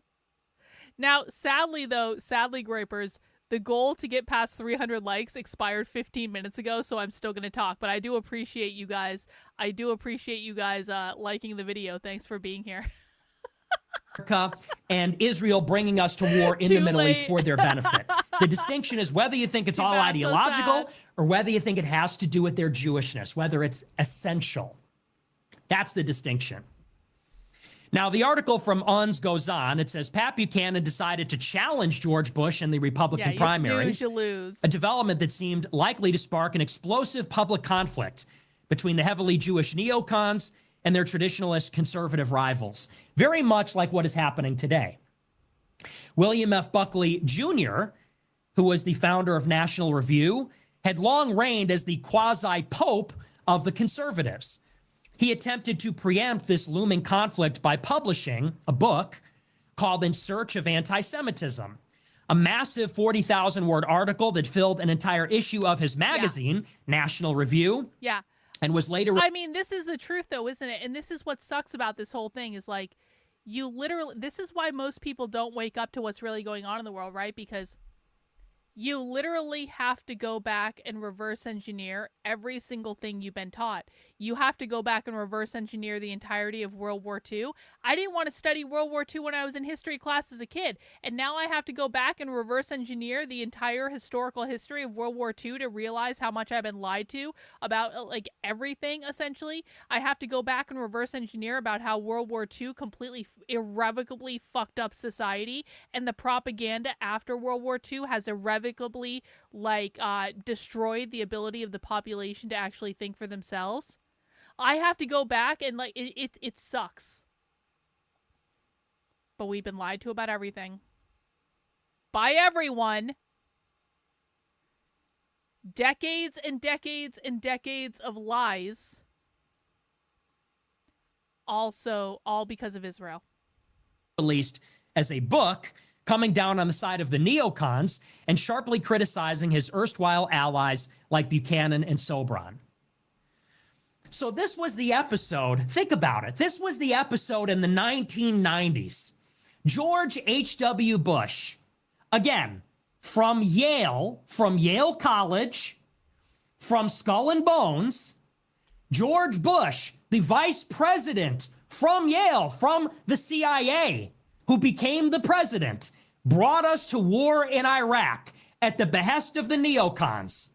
Pat Buchanan, Joseph Sobran, Sam Francis, Russell Kirk, the traditional conservatives rise up and say, this is not America first. This is a war for Israel. Capitol Hill is Israeli-occupied territory, and so is the conservative movement. Yup. And the reason they're supporting the war is because they're Jewish. Pat Buchanan challenges the incumbent president, George Bush, in 1992 in the Republican primary and almost wins in New Hampshire, gets a surprising amount of support, and threatens to fracture the movement by serving as a spoiler in that GOP primary in 1990. Oh, bro,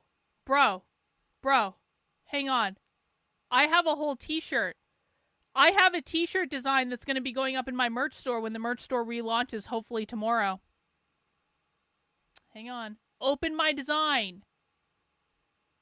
I have a t-shirt design that's going to be going up in my merch store when it relaunches.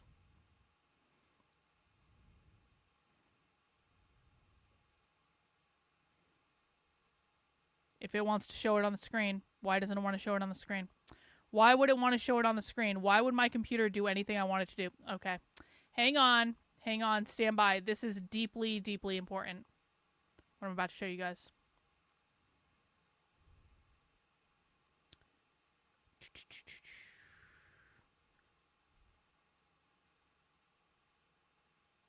Yeah, so that is one of the new merch designs that's going to be going up in my merch store when my merch store relaunches, hopefully tomorrow, maybe Sunday.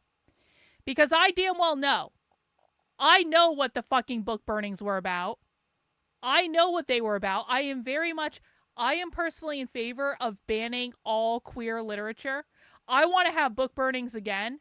I think we should burn all fucking queer books that are in libraries right now. I'm not even joking about this. I absolutely believe it. I think we need to put a moratorium on the publishing of all queer documents for at least the next 10 years. I think we need to burn any queer documents that exist. I think we need to jail teachers who teach queer bullshit in schools. And so, yes, I am very much in favor of book burnings. I'm very much in favor of banning certain types of content. And I will be making a t-shirt to this effect that is going to be available in my merch store very, very soon. So I'm just saying, it's a rad design though, right? That's a fucking badass design. Yep. Mm-hmm. Yep. Mm-hmm. Not joking. I've had enough of this bullshit. Average person, thank you for the super chat. Of course, we would never question why the Jews were expelled from nearly every country throughout history. We would never question that. The Jews were always right, and the countries were always wrong, and the Jews are awesome and amazing, and Jews should be welcome in whatever country they want to be welcome in, and Hitler was the worst person that ever lived, and the Holocaust was horrible, and it was a tragedy, and it absolutely happened the way the history books say, and blah, blah, blah, blah. Hitler's burning in hell, whatever. Let's keep going. 92. Buchanan inspires Ross Perot to run as a third party. And some people blame Pat Buchanan and Ross Perot for George Bush's defeat in 1992. Does this sound similar? 8 years later, Tucker Carlson comes out and says what? It's okay to criticize neocons and their wars. It's okay to criticize the Israel lobby. It's okay to talk about the sovereignty of the military. He said what's beyond the pale is this insistence on talking about Judaism, saying that Jewish Americans have to support Israel, saying that non-Jews will die in wars that Jewish push America into. He said that is what is truly anti-Semitic. Exactly. That Jews is should be beyond the allowed to pale. have unlimited power in every This country mirrors exactly the situation 100%. right now, which is that the Israel lobby once again is pushing us into a war in Iran. Who is Donald Trump's vice president right now? J.D. Vance. J.D. Vance, who went to Yale Law School, who is a protege of Peter Thiel, one of the CIA's most important contractors because he built Palantir. And as we talked about last week, J.D. Vance would not exist, would not... Nick is going live now? Is Nick even out of bed? What is Nick talking about now at 6:30 at night? Have had a Senate seat, would not be Trump's vice president what is without he talking Peter about, Thiel. Though? We're watching this. And actually Tucker Carlson. So just as then, George Bush, head of the CIA from Yale, vice president under Reagan, becomes president, puts us to war in Iraq, as it is now.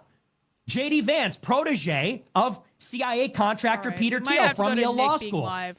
Trump is... What is Nick talking about? I don't want to talk... Do we have to watch... Oh, God damn it. You guys are going to make me watch this, aren't you? We're supposed to be watching Nick Fuentes destroy Tucker Carlson, and you're going to make me watch fucking Nick live? You guys are going to make me watch this, aren't you? I don't even know what happened today in that press conference. Well, okay, let's vote. 1 in the chat if you want to watch Nick live talk about the Putin-Trump thing. 2 in the chat if you want to continue with Nick's takedown from last week. Let me know. You guys control this. 1 in the chat if you want to watch Nick's takedown of Tucker Carlson from... Wait, no, hang on, stop. 1 in the chat if you want to watch Nick live. 2 in the chat if you want to continue watching this. I think that's the order I put him in, right? 1 for Nick live, 2 in the chat for... Okay, we're watching Nick live. Okay, obviously we're fucking watching Nick. God fucking damn it. Okay, fine. Fine. We're going to young Nicholas. Fine. Play! He's not even live yet! On the Russian there side. He is. Okay, never mind. And what that means is wrong. that they were not anticipating a ceasefire, comprehensive peace, any kind of an agreement from this meeting alone. This was supposed to serve as the prelude to a second meeting, which would involve Volodymyr Zelensky or a representative from Ukraine, which will happen down the line. So that's how we entered the meeting. This is what you guys wanted to watch, right? 1 in the chat for Nick live, 2 in the chat for what we were watching. Okay, we're going to come back. We're going to do live for right now. With very low expectations, as articulated again by the White House and by the president. This morning, however, they sort of changed their tune, and Trump said that if the meeting did not go well, he would leave. Okay. He said if Putin did not agree to a ceasefire, he would not be happy. And if the meeting was not successful, it would be short and there would not be another one. So do me a favor. Let's just watch this for like a couple of minutes. Let's just see where Nick is going. We can always go back to the on-demand stuff. Let's just see what Nick is talking about, all right? So we're getting kind of mixed messages here. Simultaneously, they're saying it's a listening session. The purpose of the meeting is to gauge the willingness on the Russian side to accept a ceasefire or a truce, maybe to hear their reasonable demands as opposed to their starting position. But then this morning, kind of changed up that position and said, in reality, if it doesn't go well, there may not be another meeting. And obviously, that's a negotiating tactic. It's taken away. And then they entered into that meeting, like I said, that just kept getting bigger. It became a 4-on-4 meeting. Went on far longer than expected, almost 3 hours. And now here we are at the press conference where they're expected to speak shortly. According to representatives from the Russian side, the meeting went very well. According to all the latest reports, they talked to a representative from the Russian regime. They said the meeting was excellent. So it'll be interesting to see what happens if there is a ceasefire, some kind of an agreement. Maybe there'll be plans for a second meeting. The most notable thing about this meeting is that it excludes the other principal party in the conflict. There is no representative from Ukraine. Zelensky's not there. There is no Ukrainian government representative. It was just a U.S.-Russian meeting. Trump said this would be a prelude to a second meeting, which would be a 3-way meeting in a third-party country, which would involve the United States, Ukraine, and Russia, maybe someplace in Europe. So we'll see. Maybe they'll announce something like that. Maybe there'll be plans for that in the future. But as of right now, we have no idea what's happening. So we're going to cut to ABC. We'll see what they are saying, if there's any update. Maybe we'll get a timetable on when this is supposed to start. Okay, I'm going to be honest. I'm just going to go back and watch the Nick Tucker Carlson thing. And the reason I'm going to go back and watch it is what's going to happen with this press conference is Nick is just going to listen to the press conference and he's not going to do a lot of commentary over it. It's not that I don't want Nick's opinion on what's going on in Russia. I just care far more about Nick exposing Tucker Carlson and talking about this than I do about the Russia thing. So I am doing a veto. We are watching Nick talk about Tucker Carlson. And if anything happens that's interesting on Nick's live stream right now, you guys can let me know, okay? Is that a deal? All right. Pushing us into war with Iran at the behest of the neocons, I get up in 2024 and say, do not vote for Trump. This is Israeli-occupied territory. The only people that want a war in Iran are the Israelis and their amen corner.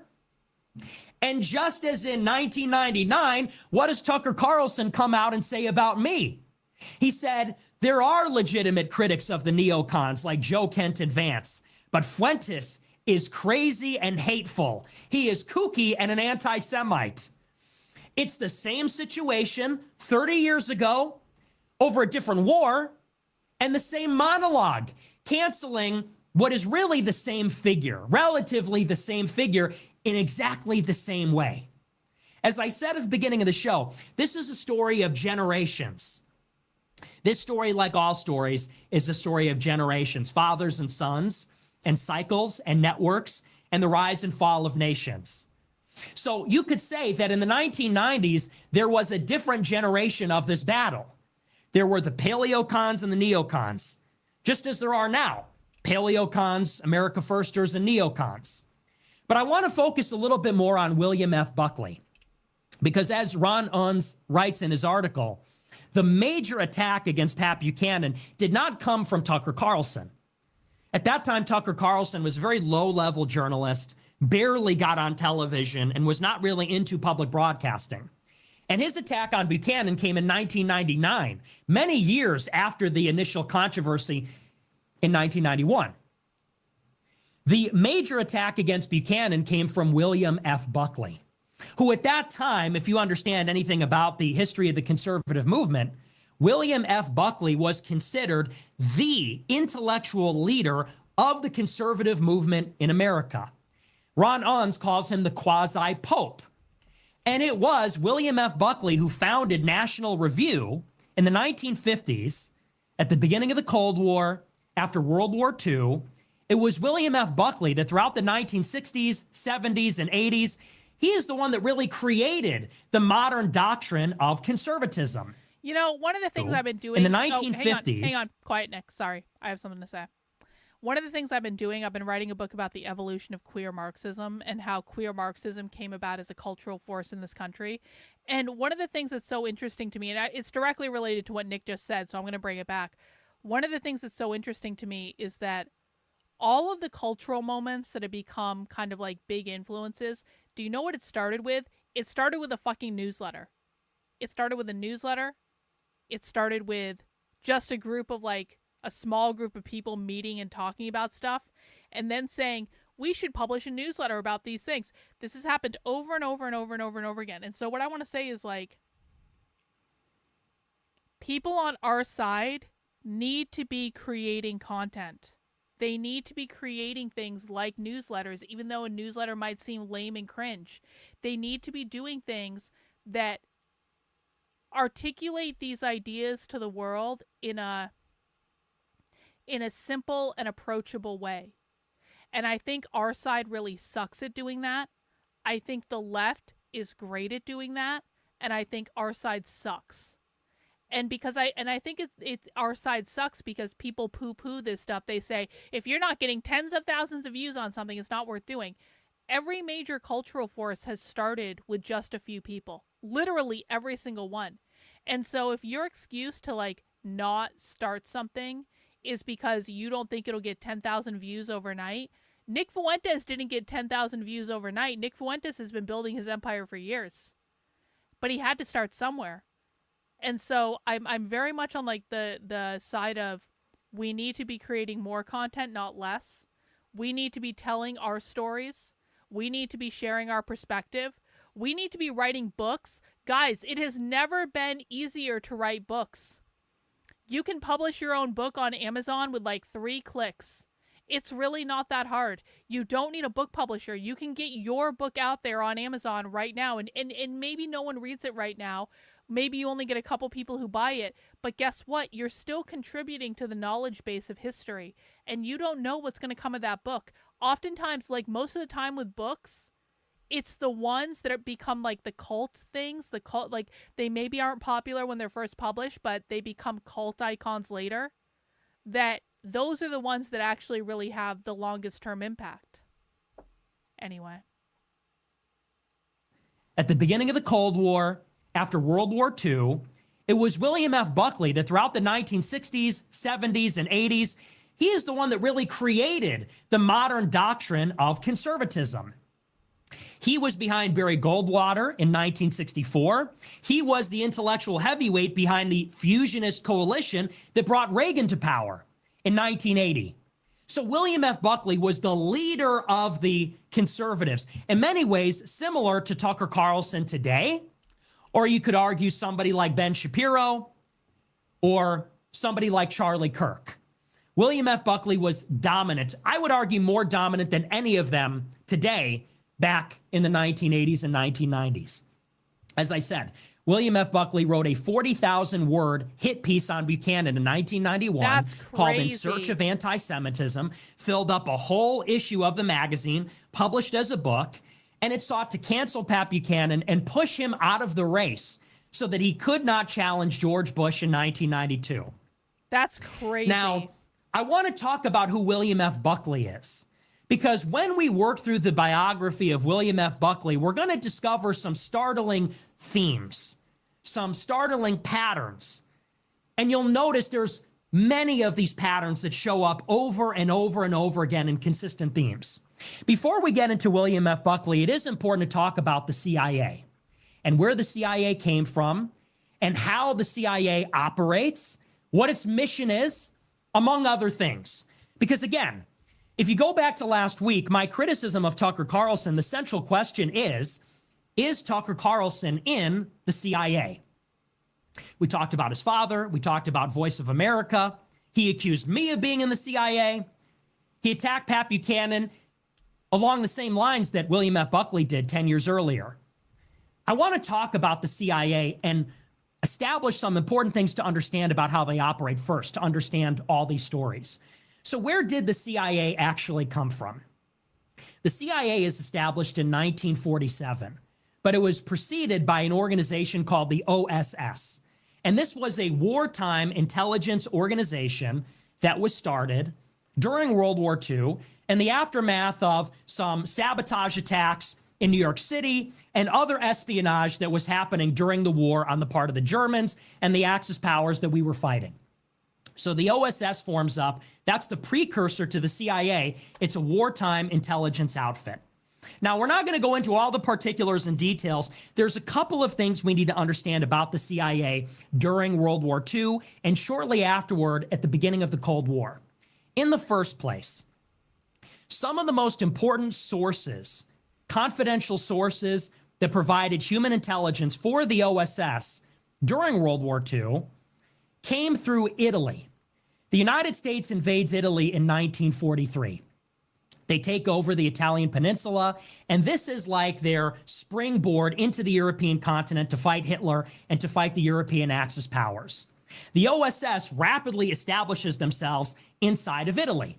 And one of the biggest sources of intelligence during the war for the OSS was Jewish refugees that fled Nazi-occupied territory through Italy. The Nazis occupied a vast swath of territory in Germany, in Austria, all over Northern Europe, where a lot of Jews lived. And when the Jews were fleeing Nazi captivity or persecution, they fled to Italy, where they were not going to be subjected to some of the anti-Semitic policies, and ultimately where they were liberated by the United States when the U.S. invaded and landed there.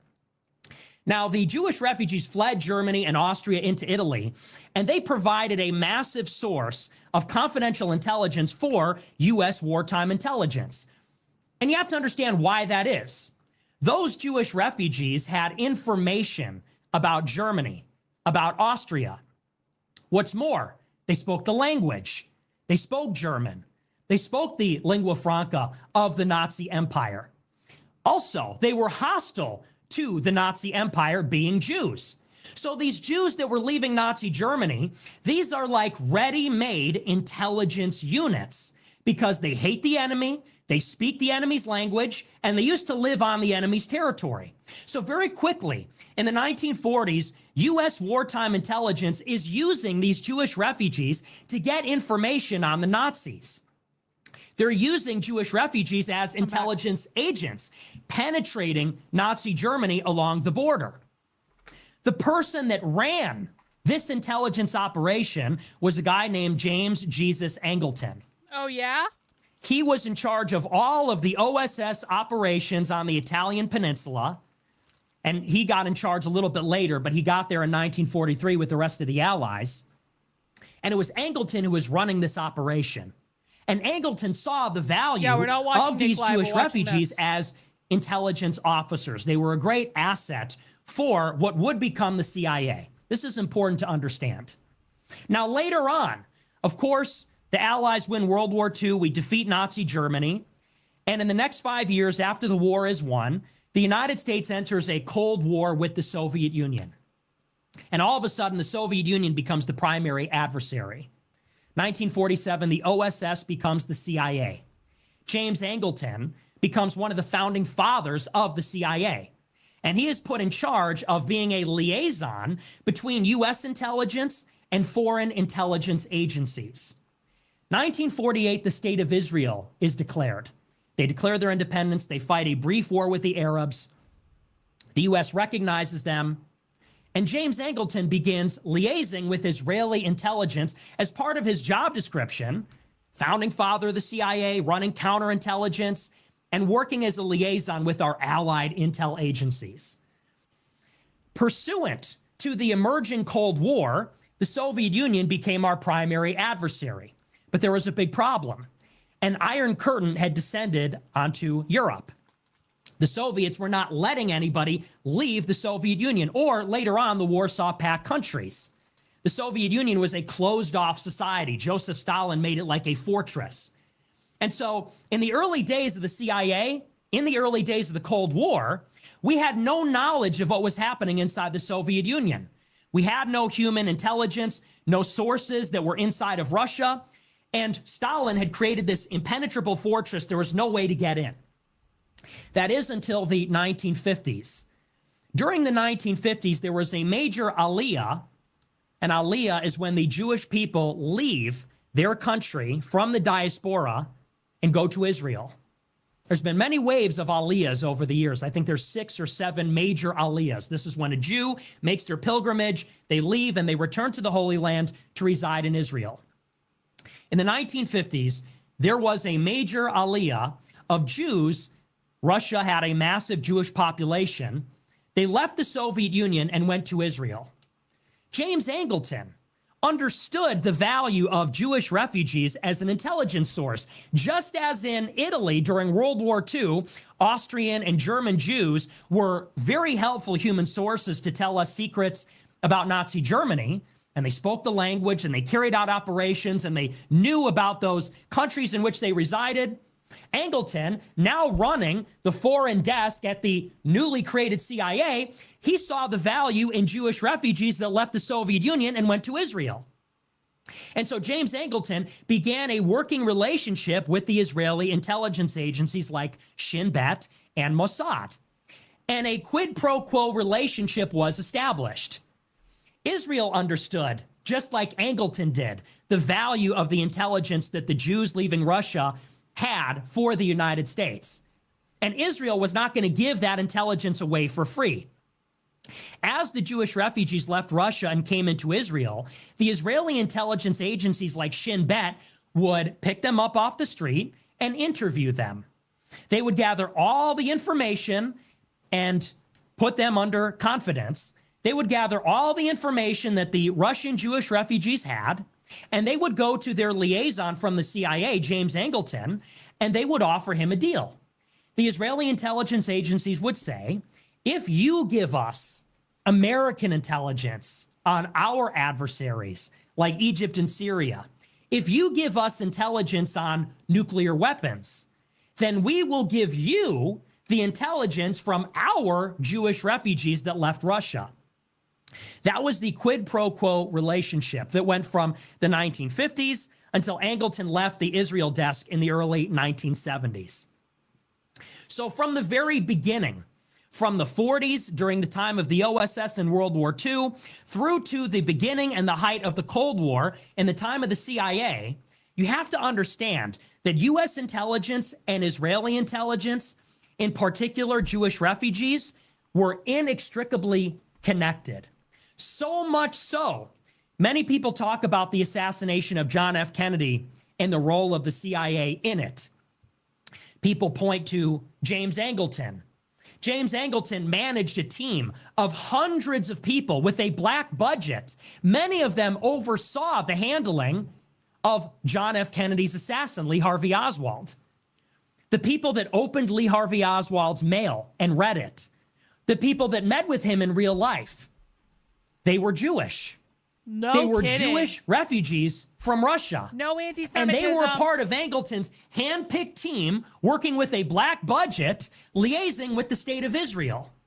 The CIA and Israeli intelligence from the jump were intertwined like this.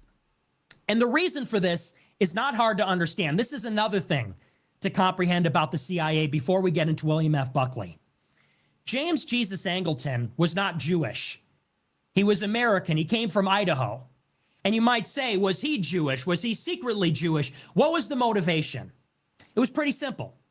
James Angleton was a virulent and fierce anti-communist. He would do anything to fight the Soviet Union.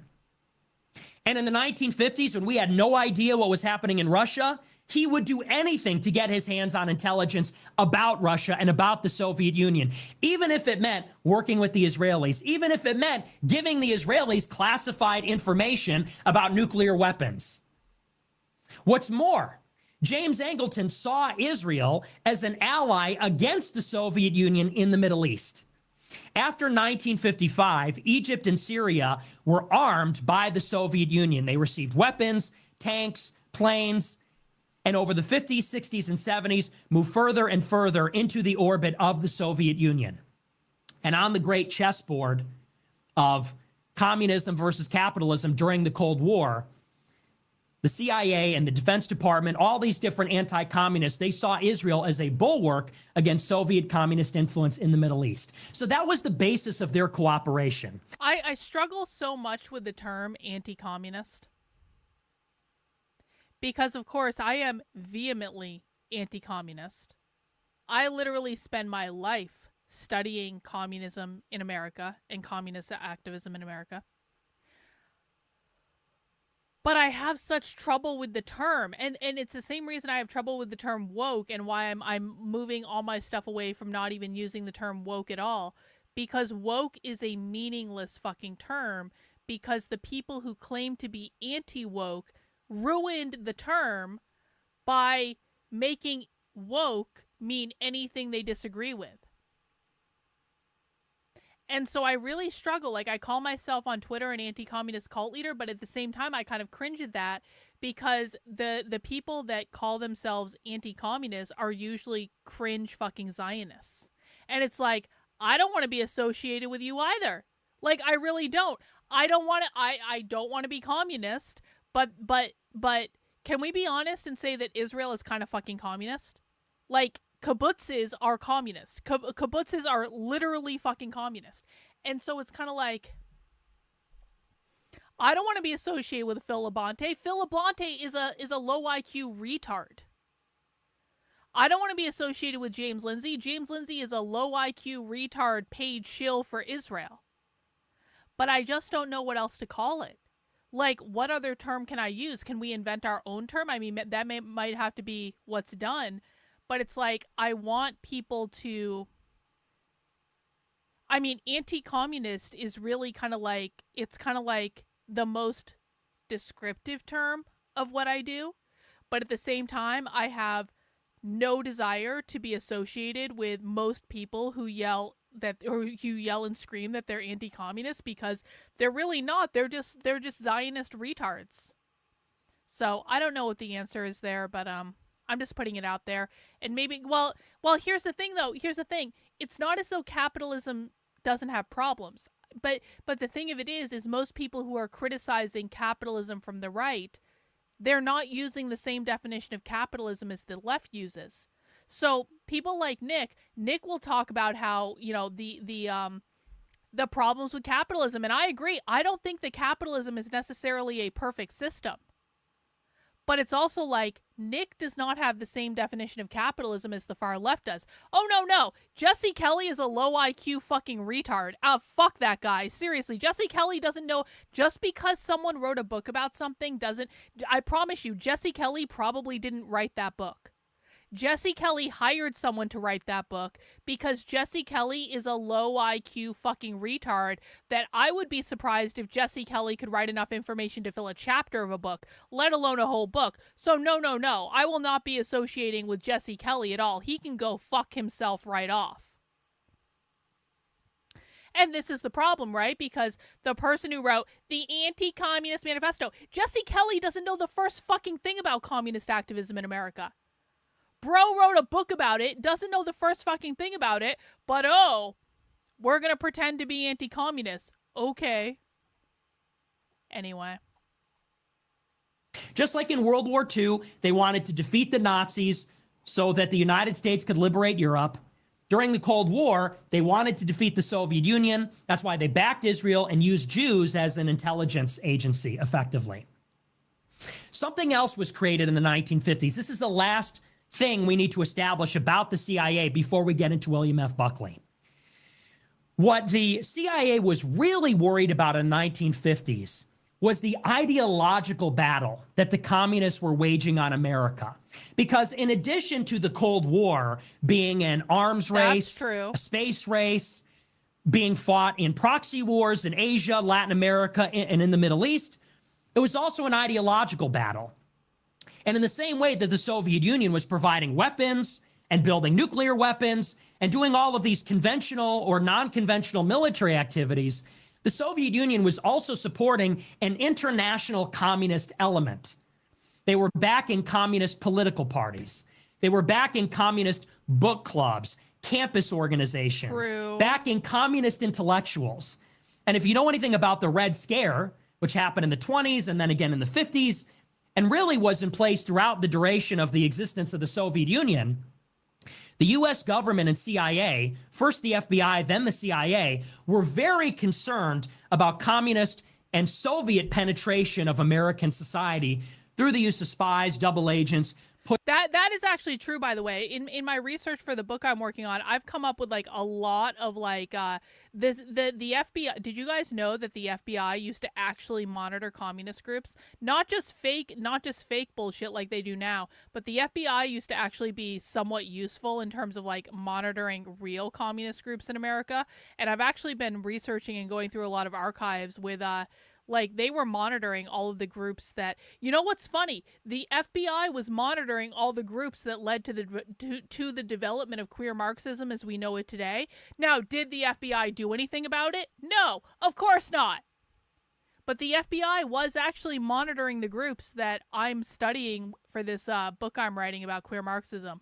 But here we are. The queer Marxists still won. The FBI didn't do shit. Pushing communist ideology.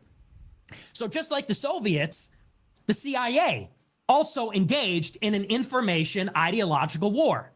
The Soviets gave weapons, the CIA gave weapons. The Soviets fought proxy wars, so did the CIA. The Soviets developed a space program for the purpose of missiles, so did the CIA with Project Paperclip. And just like the Soviet Union had communist ideological allies all across the world, so did the CIA.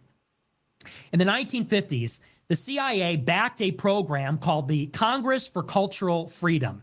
And I'll read this blurb about it. This is from Wikipedia. Oh, no. It says, in 1950, a group of intellectuals founded an organization called the Congress for Cultural Freedom with the aim of consolidating an anti-totalitarian intellectual community around the globe.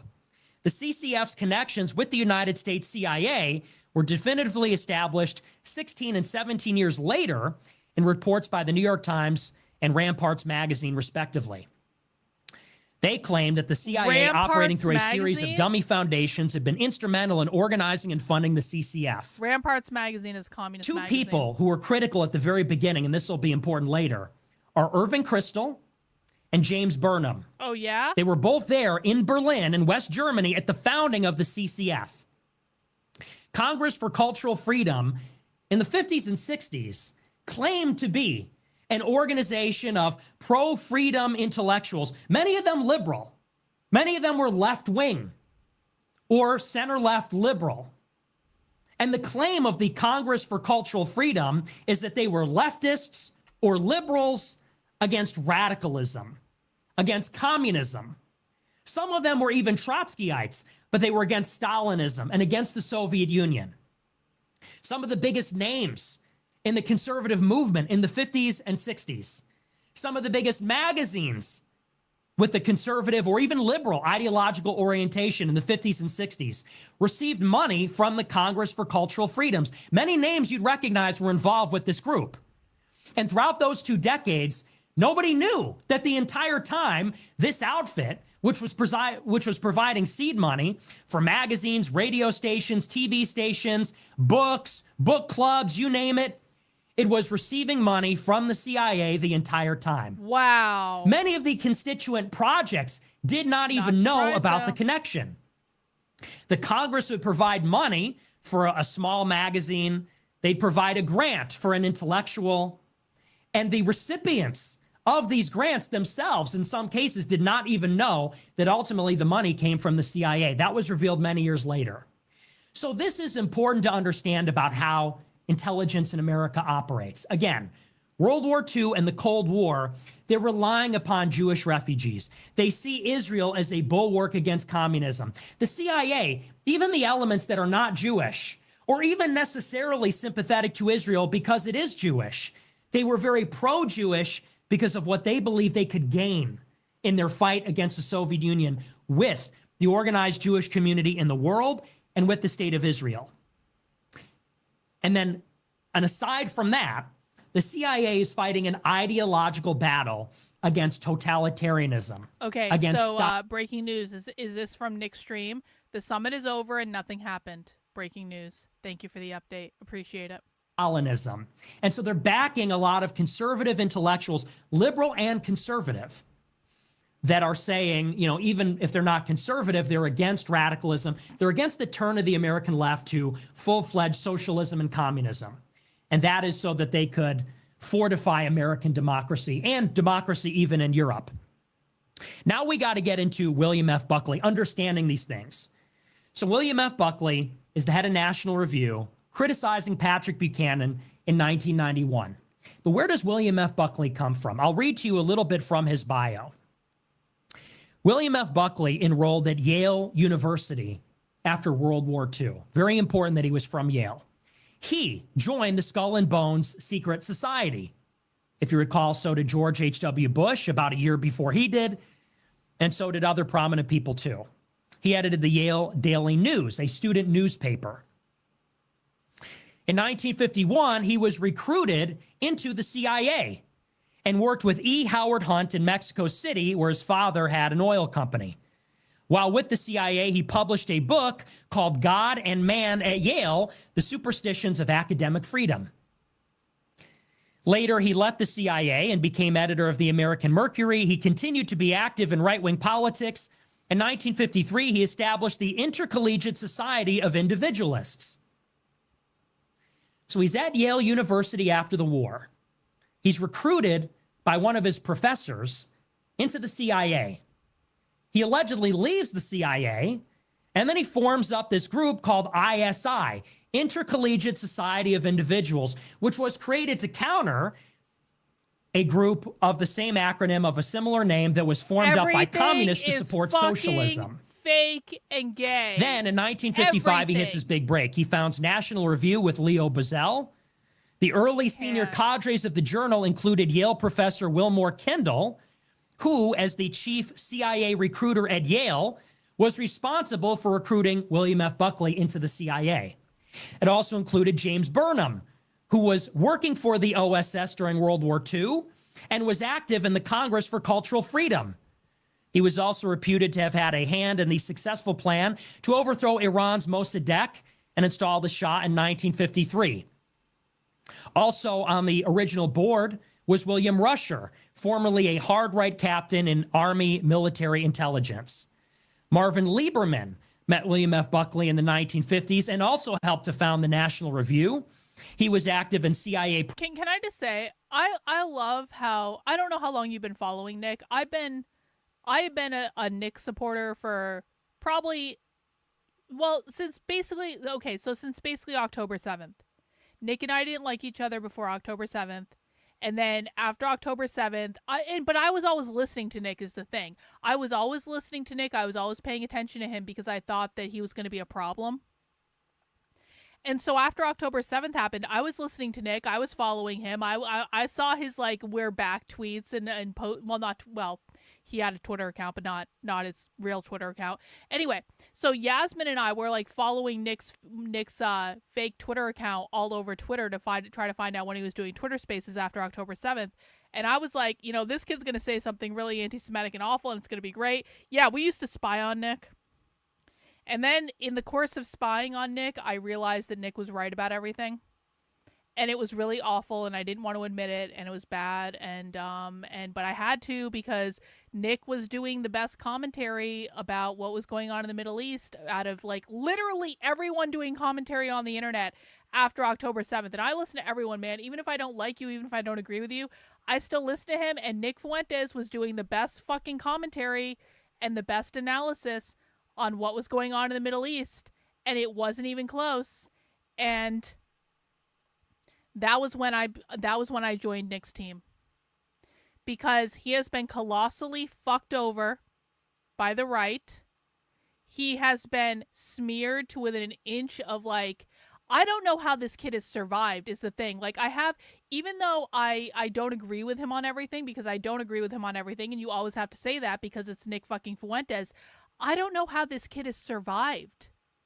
The amount of shit that's been thrown at this kid, like, I might have issues with the groypers, and I might get upset about the groypers being unhinged retards every now and again, because they are. But I will never turn my back on Nick. I will never stop supporting Nick Fuentes. Nick Fuentes needs to rise. Nick Fuentes needs to take over the entire, like, Nick Fuentes needs to be the most relevant motherfucker in this game today. And I'm completely committed to that. And I really hope he does. Because there are so many people on the right, the commentators, the pundits, the fucking so-called journalists that aren't even doing real journalism. They're all bullshit artists. Nick Fuentes is one of the only real people that is doing commentary on the internet right now. There are other real people too. I like Kim Iverson an awful lot. I don't agree with her on everything, but I like her an awful lot. I think there are some real people that I like Mel K. I think Mel K is great. There are people that are doing real commentary, but Nick Fuentes is the thing. Nick Fuentes is the fucking enema that the conservative right needs, and I mean that in the very best way, because the conservative right is completely infested by Zionist fucking shills. And they all need to die. Figuratively, not literally. Of course, we never advocate for violence, but like the entire conservative establishment needs to be burned the fuck down. And the groypers need to take over literally everything. They need to take over the Republican Party. They need to kick all these fake fucking Zionist losers out. Like, and I've said this a million times, like, I am firm, and this comes from my being an anti-communist too, by the way. I firmly believe the biggest challenge to stopping the left in this country is the conservative establishment. The conservative establishment wants communism. The conservative establishment supports communism. So Nick needs to destroy them, and they all need to go away. And Nick needs to reign supreme. And I really hope Nick does win. And I say that again, not agreeing with everything he says, but this is the direction that we need to go in. He is the person. He is it, for better or worse. Projects internationally, including the Committee for a Free Asia, the World Anti-Communist League, and the American Chilean Council. Another OSS officer, William Casey, drew up the legal documents for the National Review. So William F. Buckley is at Yale. He gets recruited to the CIA by his professor, Wilmore Kendall. Then, after allegedly leaving the CIA, he forms up a Society for Free Market Individualists, a campus group, then starts up the National Review with no fewer than 5 former OSS or former CIA officers, including his professor that recruited him into the CIA, who was the head recruiter of the CIA at Yale, including James Burnham, who was at the founding of the Congress for Cultural Freedom. So it is obvious from the very beginning that William F. Buckley has a very similar story to Tucker Carlson. He's at an Ivy League university in New England, like Tucker Carlson. He's recruited by a professor to form up a student newspaper, write a conservative book against the communists, and to start up National Review, a publication that he had the help in founding with 5 other CIA officers, including ones that were involved in the Congress for Cultural Freedom, which was providing grants and money on behalf of the CIA to anti-communist projects. This is William F. Buckley. But he wasn't the only one to attack Patrick Buchanan. What is the basis of attacking Patrick Buchanan in the 1990s? Tucker Carlson then, just like now, and even William F. Buckley too, they said the problem with Pat Buchanan is that there is a legitimate fight against certain neocons. William F. Buckley eventually endorsed Pat Buchanan. Tucker Carlson considers himself an adversary of the neocons. They said the problem with Pat Buchanan and people like me is not that we're working for the neocons. It's not that we're the enemy. The subtle critique by Buckley and Carlson, 2 creatures of the CIA, is that both of us are hurting the real battle against the neocons. And they take issue with the fact that me and Pat Buchanan did not treat this as an ideological phenomenon, but as a Jewish phenomenon, as an ethnic or religious phenomenon. Because it's important to establish now who the neocons even are. If that is the battle between the America Firsters and the neocons, if we can all agree on that, but there is a battle within America First about who's really fighting the neocons, and we look at who's on either side of that battle. It's William F. Buckley and Tucker Carlson against Pat Buchanan and Nick Fuentes. It's Buckley at Yale, recruited in the CIA, founded National Review with the CIA, Tucker Carlson with his dad running Voice of America, against Pat Buchanan and Nick Fuentes, the cranks, the crazies, the anti-Semites. Well, it might help elucidate who the real enemy of the neocons are to take a look at the neocons themselves. This is a blurb from Ron Unz talking about the neocons from the same article as before.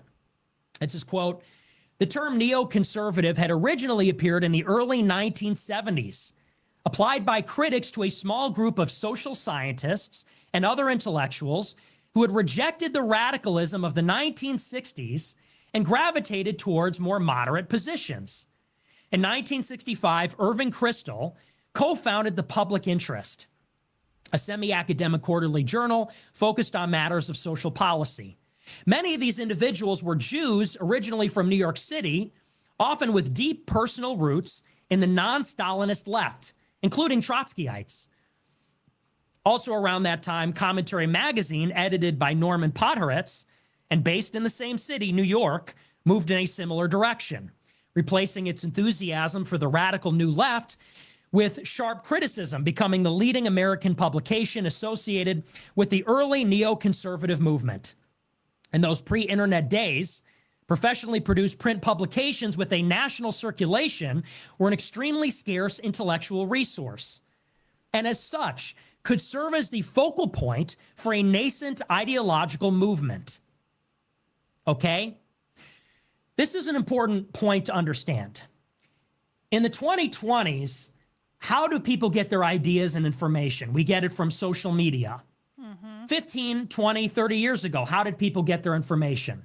Zines. Cable news, television. Zines. But in those days, in the 1950s, 60s, and 70s, pamphlets, the policymakers, the politicians, the intellectuals, they were influenced by intellectual magazines. Yeah, that's true. Now, even if the magazines did not have a huge readership, even if they were not read by millions of people or even hundreds of thousands of people, even if they were read by a small audience, it matters who that audience was. Yo! See, Nick is explaining what I try to explain to people about socialists all the time. The way that socialists and communists in America spread their ideology is through zines and pamphlets and videos on the internet that don't necessarily get a lot of views, but they reach the correct audience. And those audience are the people that are going to go out and recruit more people to their cause. And so Nick is absolutely right on this. Nick is thinking about this in the right way. It's not a matter of like, what are the things that got the most views? It was the matter of what are the things that are the most influential on the right people at that time that are going to be pushing this stuff out into the cultural zeitgeist. Nick understands this. And in those days, that audience was the opinion makers, the taste makers, the policy makers, the intelligentsia.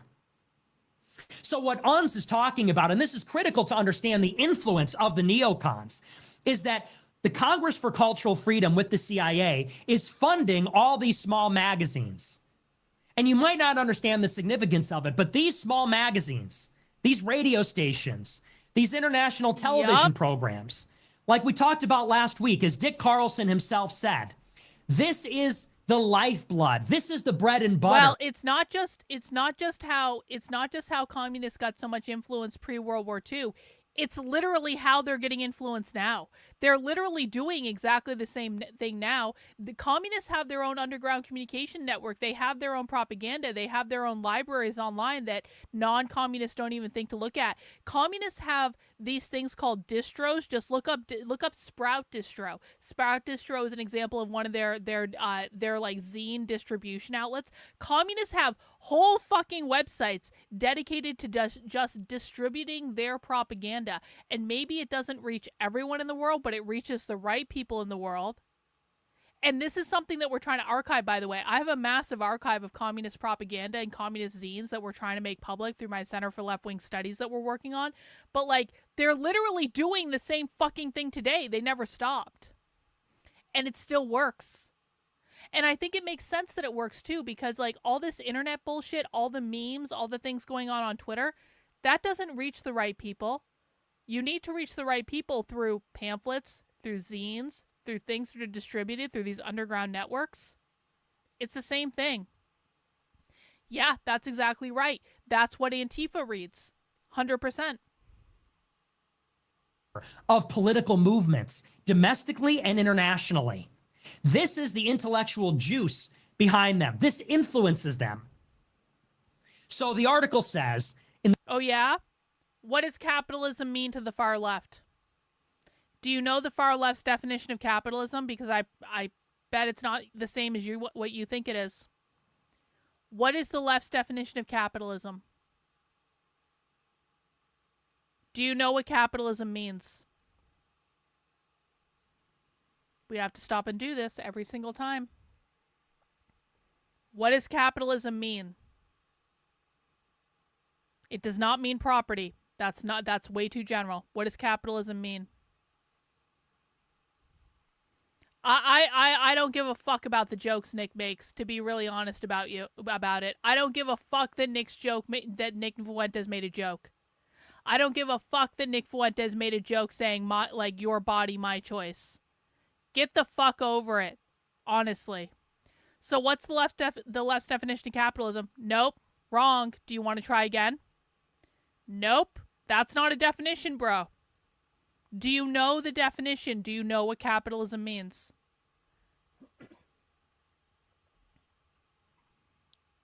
Nope, wrong. That's not what they mean. Nope, wrong. Not what they mean. Nope, nope, nope. Not a single one of you know how the far left defines capitalism. Except the people who watch my content on a regular basis. They all know. And we'll ask them to answer in a minute. Nope. Wrong. That's not what it means. Nope. Wrong. That's not what the left means. Wrong. That is not what the left means. You guys can keep saying the same thing, but that is not what the left means. Nope. Bro, you don't know what the fuck you're talking about. You do not know what the fuck you're talking about. And I promise arguing with me on this point is a very good way to get banned on this channel. You don't know what the fuck you're talking about. Oh yeah? You're right. It's not complicated. You just got banned. Bye. We have the left saying this on video, guys. We got them saying it on video literally yesterday. Go watch yesterday's stream. They literally say this. Nope, that's not what it means. That is not what it means at all, according to the left. Nope, not what it means. Nope, not what it means. You guys have no idea. If you don't understand what the left is defining these words as, then you don't understand the left at all. You don't understand communist activism. You don't understand socialist activism. All right, let's explain for newbies. For people who have been watching my content for a while, can you please explain to the newbies in the chat how the left defines capitalism explicitly? You don't have to take my word for it. I will ask the people in my chat to explain. Private property ownership. What does private property ownership mean? Private property ownership, it means your ability to own a home, apartment rentals, businesses, intellectual property, land, parental rights are considered to be a form of capitalism. Individual liberties are considered to be a form of capitalism. Private property ownership, the definition is very specific. Private property ownership. Private property ownership, that means your ability to own a home, your ability to own land, your ability to own rental properties, you rent out as a landlord, your intellectual property, your ability to start a business, whether that's big or small, and your parental rights over your kids are considered to be a form of private property ownership. This is called bourgeois property if we're looking at the Communist Manifesto. No, you didn't. Go back and look at what you said. You didn't say that. You said individual property. It's not the same fucking thing. We are very specific about our definitions. You don't get to make shit up and then say I was right. You weren't right. Nope, that's completely wrong. Nope. Meritocracy is a form of individualism, which is a form of capitalism. Meritocracy doesn't exist without private property ownership. That's what it means, guys. Not to be confused with personal property. Personal property is not the same thing. Capitalism means private property ownership, and it specifically means bourgeois property, which is property that you can use to create privatized personal wealth that is not available to the masses. And that includes parental rights over your children, because that's how you pass property down from generation to generation. Anyway, let's keep going. The pre-internet days, it is these professional publications, which were scarce, the national circulation professional publications that would be the focal point for an ideological movement. And that's how the neoconservatives got started.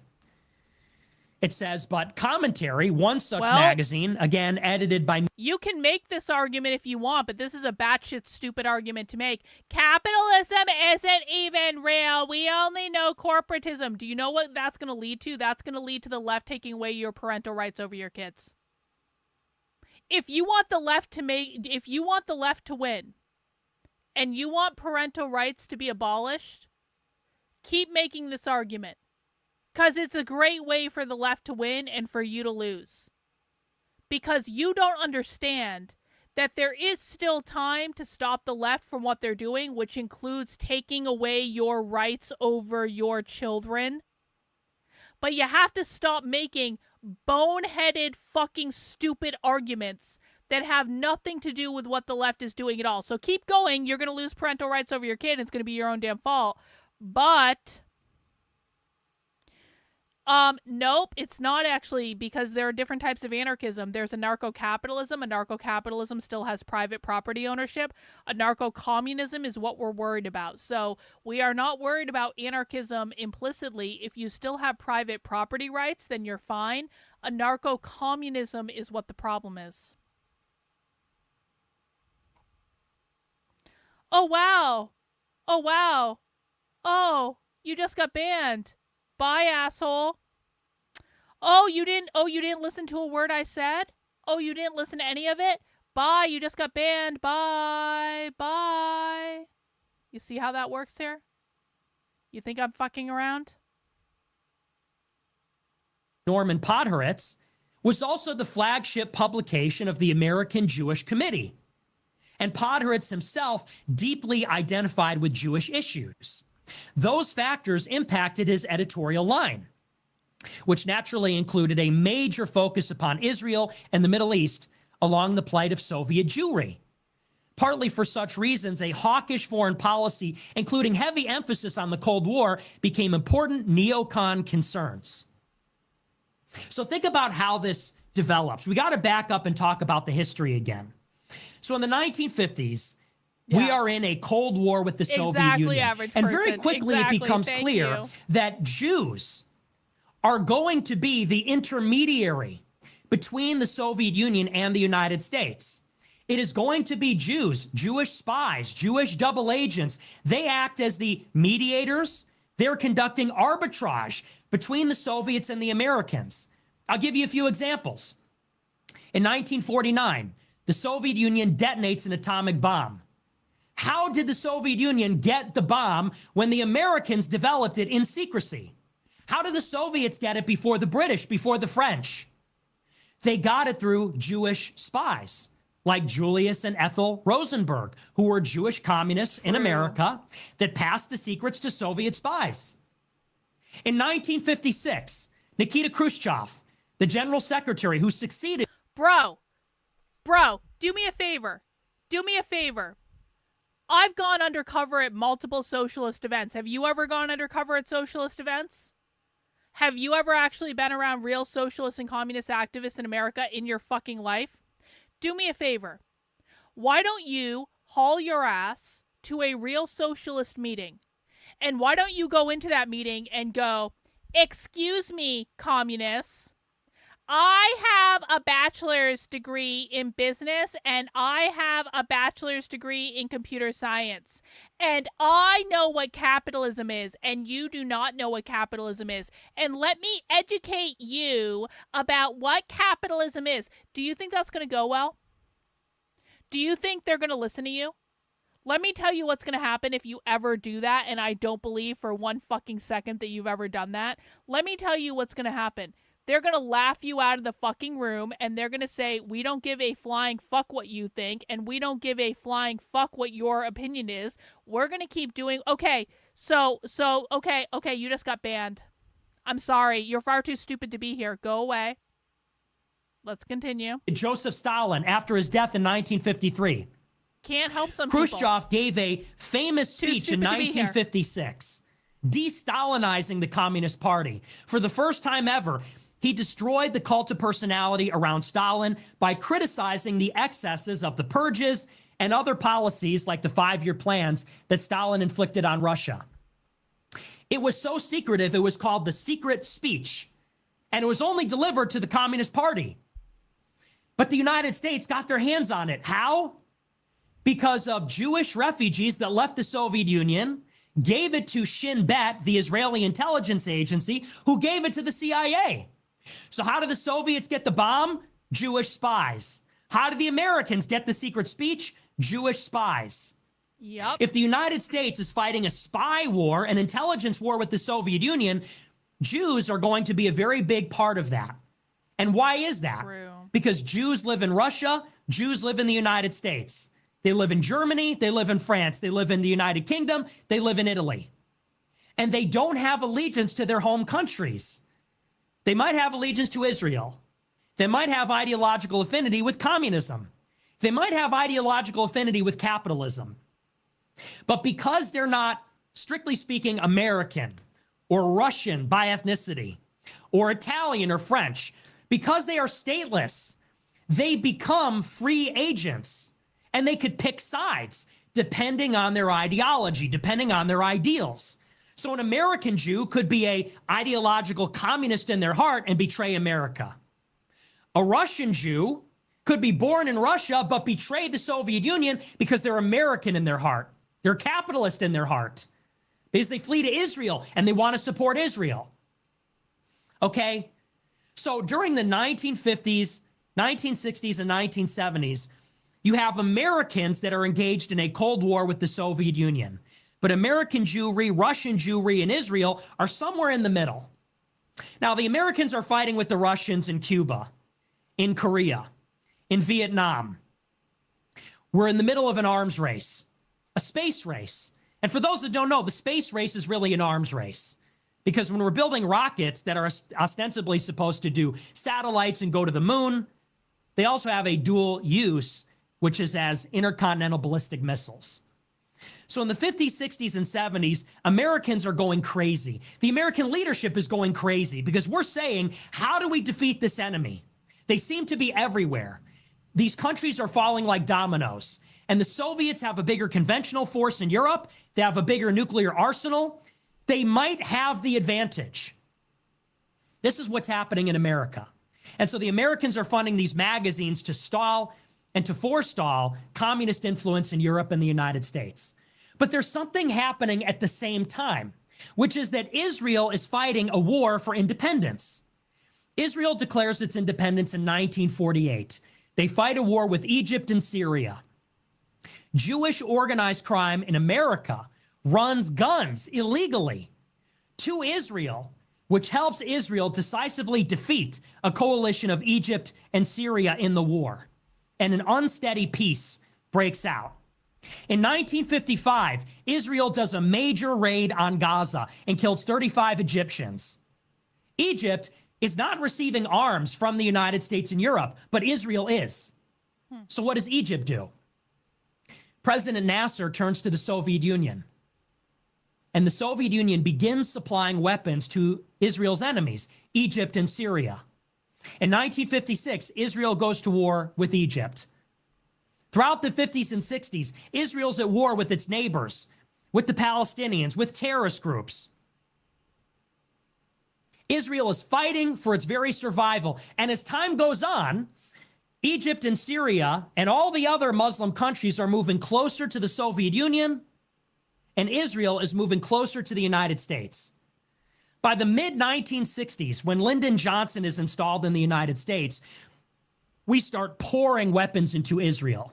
Whereas up until 1963, we were not giving Israel a lot of weapons, and that was in the pursuit of balance between Israel and the Arabs. All of a sudden, we were giving them tons of guns. Really? And we really made the decision that Israel was going to be our country. They were going to be our bulwark against communism in the Middle East. Does anyone want to guess? Does anyone want to guess the time period when communism really started popping off in America? Like, for real. We had McCarthyism. McCarthyism scared the shit out of the communists. A lot of the communists went underground. A lot of the communists were scared. There was an anti-communist America in which you could not be a communist without getting your name printed in the newspaper and then canceled. We really should bring that back, if I'm being honest about it. Does anyone want to guess when communism really started popping off in America completely unchecked? Because we had McCarthyism. We had a check on the communists. And McCarthy may not have gotten everything right, but it was not the 20s. It was not the 20s. The 20s is wrong. It was the 60s. It was the 60s. It was round about 1964, 1965, 1966. That was the time period. Something very important happens in 1967. In 1967, Israel sees an opportunity to strike a crushing blow on Egypt and Syria, its prime adversaries, its most powerful adversaries on its southern and northern border. In the Six-Day War, Israel flies into Egypt and destroys its air force.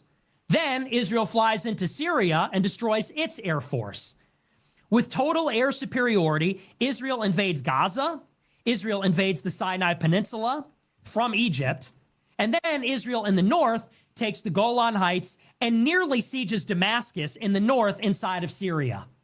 And in 6 days, the war is over. Israel is bigger than ever. It now occupies not just the entire mandate of Palestine, the West Bank and Gaza, but it also occupies the Sinai and the Golan Heights. Israel is massive. Now, in response to this sneak attack, the Soviet Union begins giving more support to Egypt and Syria. The left wing in America, the American political left, has a harsh reaction. They view the Israeli war as aggression, as provocative. They view it as an occupation of these third world countries. And so the American political left and the Soviet Union turn against Israel. In 1973, Egypt and Syria have their revenge. They launch a surprise attack on Israel. Egypt invades the Sinai Peninsula from the Suez Canal. Syria invades the Golan simultaneously. Israel is caught totally off guard. They're almost overrun and defeated. They come very close to the brink of annihilation. The United States initially is reluctant to bail them out. Israel threatens to use nuclear weapons. The Prime Minister of Israel at the time, Golda Meir, calls up Richard Nixon and Henry Kissinger and says, if you don't give us support, if you don't bail us out, we will have to take extraordinary measures, implying nuclear weapons. And they begin taking their nuclear warheads and putting them in public view of satellite imagery to send the message to Nixon and Kissinger. Nixon and Kissinger bail out Israel with a massive airlift of weapons. And there's a very contentious period of negotiations between the Americans and the Soviets, the Israelis and the Egyptians, but eventually the war is settled. In 1975, the Soviet Union goes to the United Nations and they pass a resolution saying that Zionism is racism.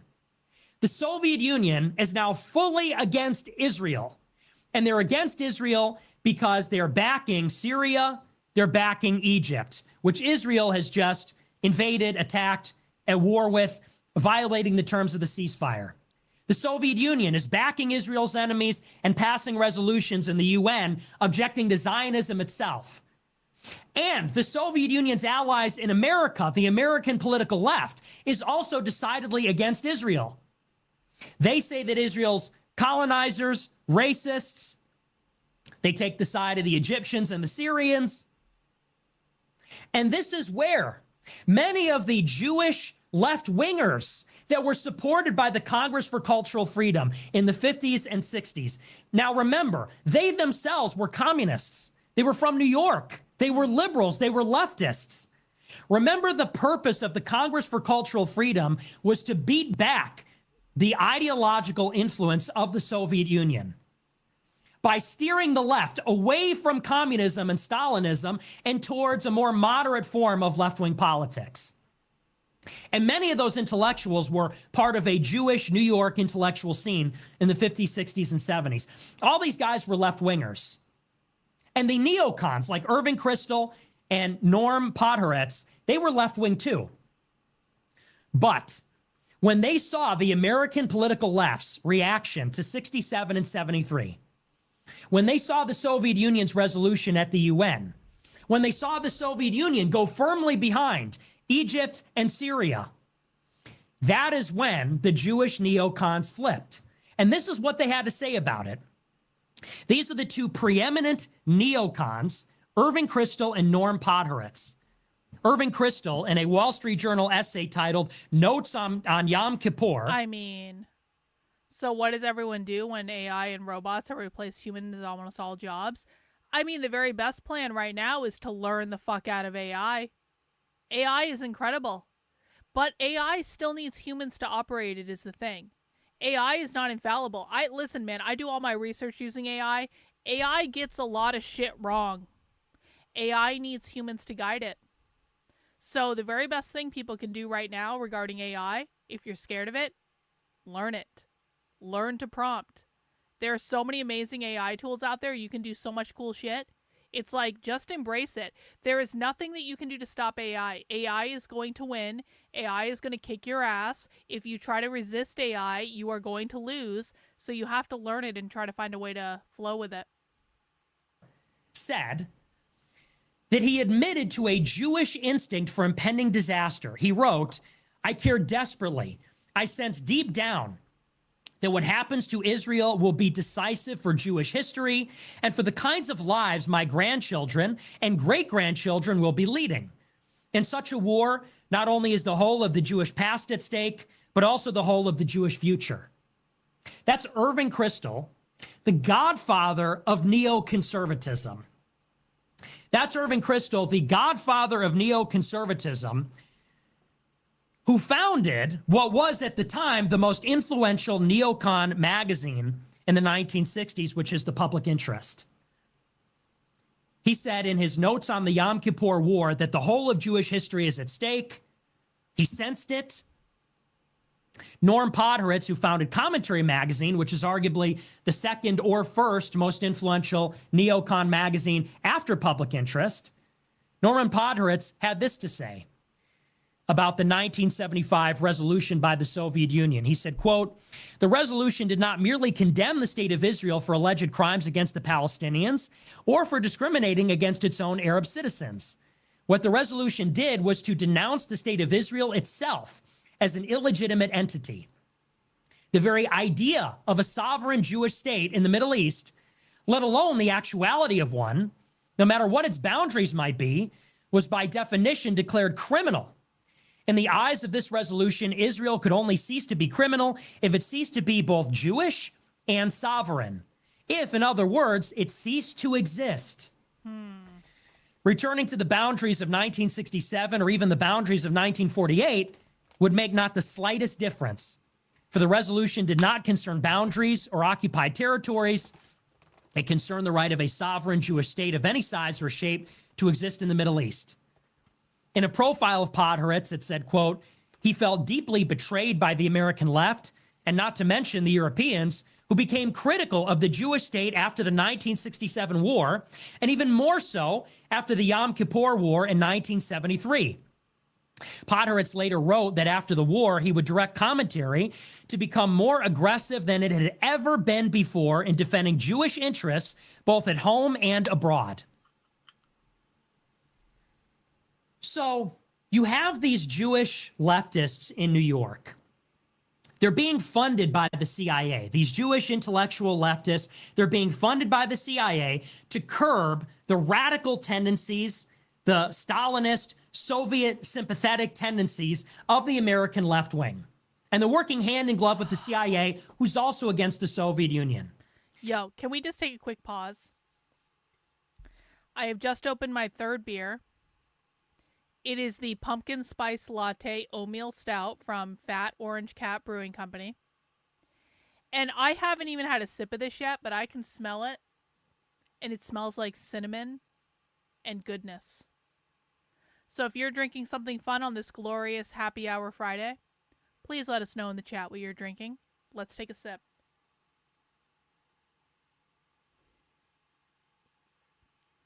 Bro, that is a good beer. Holy shit. I like my stouts. It's not very pumpkin-y. It's cinnamon. It's cinnamon and spice, and it's just very, like, it's got, like, just a hint of sweetness. Pumpkin spice latte stout, like, totally approved. That's a good beer. But as Israel progresses in its own story, Israel finds itself at odds, in peril, with its Soviet-backed neighbors. And in a series of wars, starting in 67, leading into 73, American Jewish leftists realize the Soviet Union is really the enemy. Because the Soviet Union and the American left, if they had it their way, they would make it so that Israel doesn't exist. The Soviets are backing Israel's enemies, and the American left is backing the Soviets' claim that Israel has no right to exist. And so the two preeminent neocons, they would become the preeminent leaders of the neoconservative movement, Irving Kristol and Norm Podhoretz, they are liberals, they are leftists. They say, we are no longer of the left. We feel betrayed. We are no longer supporting the European left. We feel betrayed by Europe, by the American left wing, to some extent by our fellow liberals, leftists, even communists, because they have no sympathy for Israel as Israel is being destroyed. And this is why they turn to the right. This is from PBS. It says, quote, the neoconservatives were mostly former leftists who deserted George McGovern's Democratic Party in protest against its opposition to the war in Vietnam. While it was true that many neocons were Jewish, so too was the Secretary of State Henry Kissinger. The turning point for them came in 1973 with Israel's near defeat at the hands of the Arabs. It was Kissinger himself who observed in his memoirs that the Yom Kippur War, quote, completed the neocons' conversion to geopolitical realities. Henceforth, they agitated in favor of a U.S. foreign policy that melded fervent anti-communism with uncompromising support for Israel. Now, I want to get into their biographies. That is what made them neoconservatives. What did they do as neoconservatives? This is the New York Times on Irving Kristol. It says, quote, Mr. Kristol exerted an influence across generations from William F. Buckley to the columnist David Brooks. Through a variety of positions he held over a long career, including executive vice president of Basic Books, the contributor to the Wall Street Journal, and a senior fellow at the American Enterprise Institute. He was commonly known as the godfather of neoconservatism. In probably his most widely quoted comment, Mr. Kristol defined a neoconservative as a liberal who had been mugged by reality.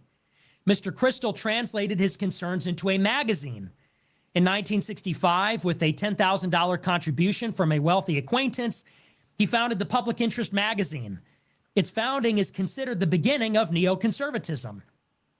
For more than 6 decades, beginning in 1942, when he and other recent graduates of City College founded Enquiry, a journal of independent radical thought, his life revolved around magazines.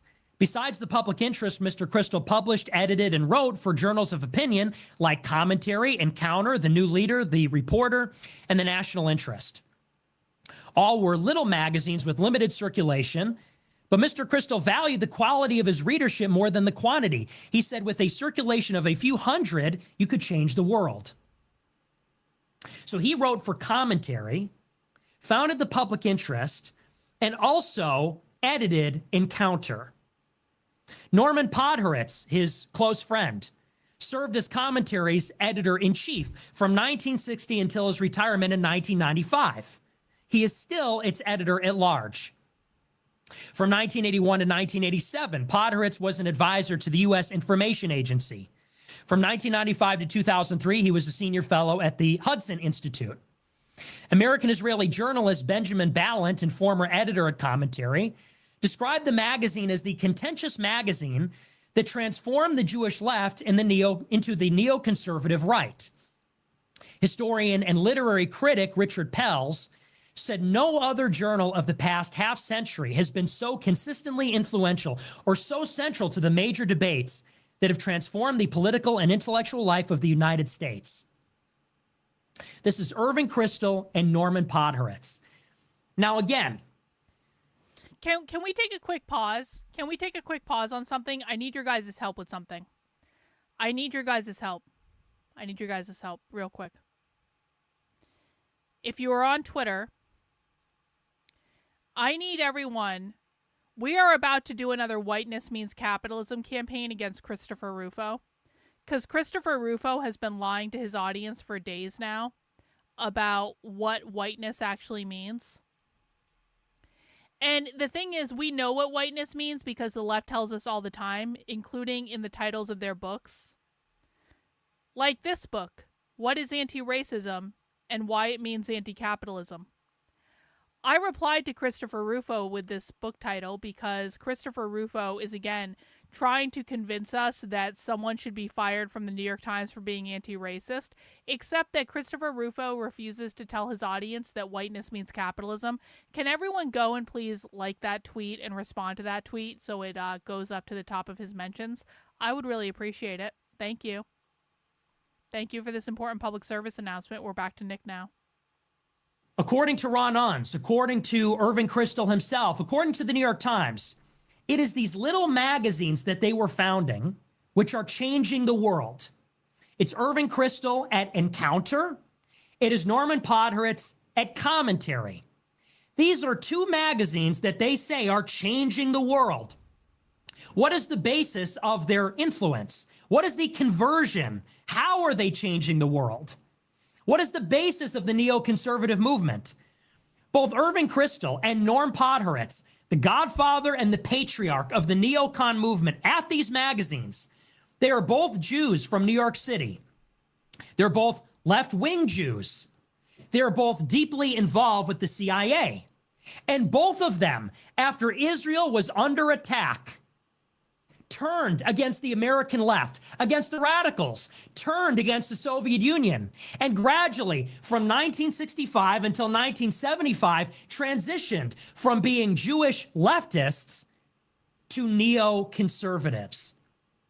Now, Irving Kristol's comment is instructive.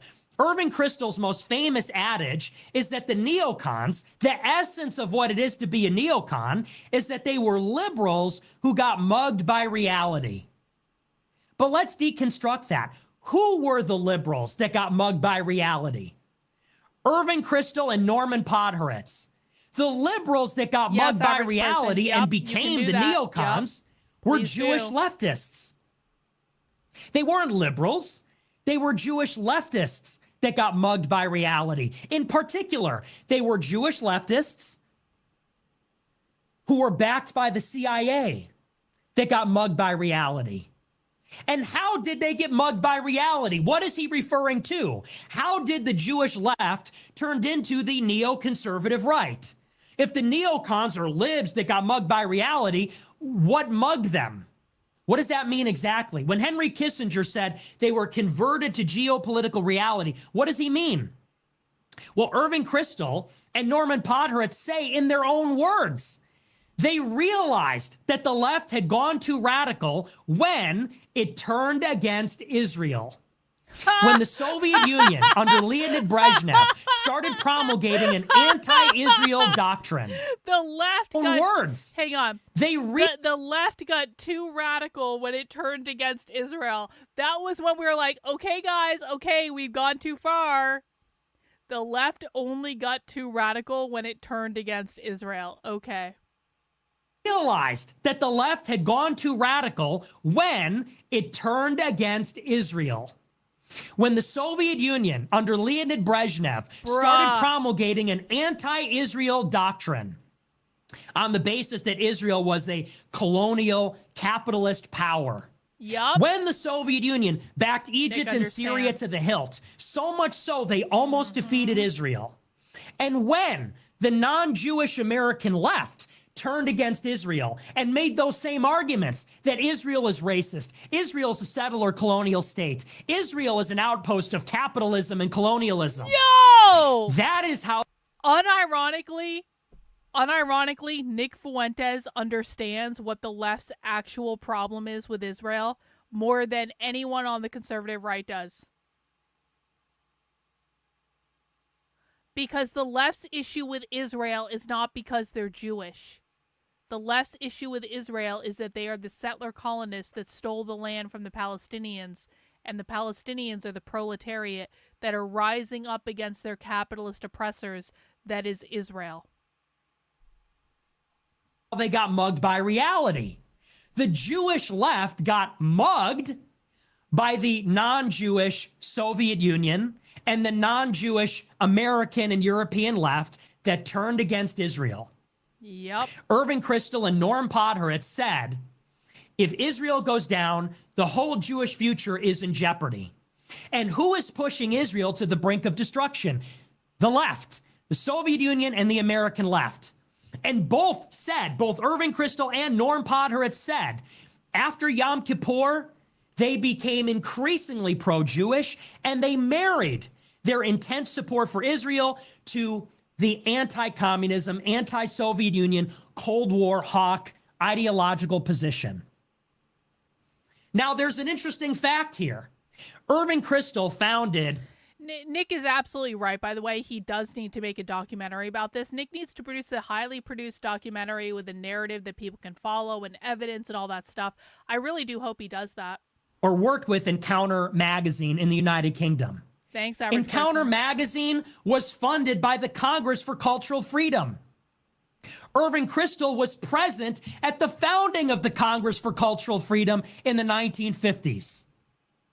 So that CIA effort to back left-wing anti-Stalinist intellectuals, to curb left-wing radicalism, to curb the Soviet intellectual penetration of America, Irving Kristol was there at its founding in Berlin in the 1950s, and his magazine Encounter got money from the Congress for Cultural Freedom through the CIA.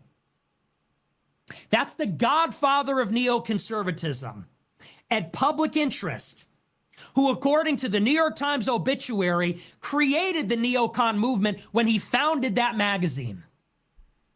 And Norman Podhoretz, who founded Commentary, he's the patriarch of the neocon movement. Norman Podhoretz hired Irving Kristol as a writer at Commentary, and Commentary is a project of the American Jewish Committee, which is the representative, that is the head of all the American Jewish groups. It goes back to 1904 and is involved deeply with the early Zionist movement, the State of Israel, and American Jewry. Are you starting to see? So the CIA from its very beginning is working with these Jewish refugees from Nazism, from the Soviets. The most ferocious Cold Warriors see the Jews and then later Israel as an asset against the Soviet Union. They start backing Jewish left-wing intellectuals, paying them to start up these magazines to curb their Stalinist pro-Soviet tendencies. But as the Cold War goes on, Israel becomes entrenched as an American ally. Israel's enemies become entrenched as Soviet allies. And as Israel comes into its own, as it develops a nuclear weapon, as it becomes armed by the United States and becomes something like a regional power, it comes into confrontation with Syria and Egypt, who are pushed into the corner of the Soviet Union, which supplies them with more and more weapons. And that makes the Soviet Union more and more anti-Israel. And finally, in 1973, when this leads to a catastrophe, which is the Soviet Union backing an Arab invasion of Israel that almost destroys Israel, the Jewish left, backed by the CIA, gets mugged by reality. And they say, now it's personal. Before, we were moderate leftists, backed by the CIA, generally pro-Jewish, but somewhat ambivalent about Zionism. They said they had this awakening. If Israel goes down, we all go down. And if Israel goes down, it'll be because of the communists, the American left, and their allies, the Arabs. Yeah, and we have to redouble our yes, efforts actually. to defeat all of them. The American left, the Muslims, yes. the Arabs, and the communists. And it is Irving Kristol and Norm Podhoretz, the leaders of neoconservatism, through their influential magazines paid by the CIA, that influenced the Jewish intelligentsia to abandon nothing about their liberal ideology other than their pacifism. The only conversion to speak of, they're still liberal. They're still center-left liberals, pro-immigration, pro-free markets, all this kind of stuff. The only thing they changed their mind on is we got to destroy the Soviet Union because it's going to destroy Israel first if we don't. Now, returning back to the original point here, William F. Buckley and Tucker Carlson say, you can attack the neocons all day, but if you, like Pat Buchanan, say that there's an amen corner in the U.S. that's all Jewish, the Jews want the Gentiles to die in their wars, if you say it has anything to do with Judaism, you're a real anti-Semite, and that's a problem. But the essence of neoconservatism is its Jewishness.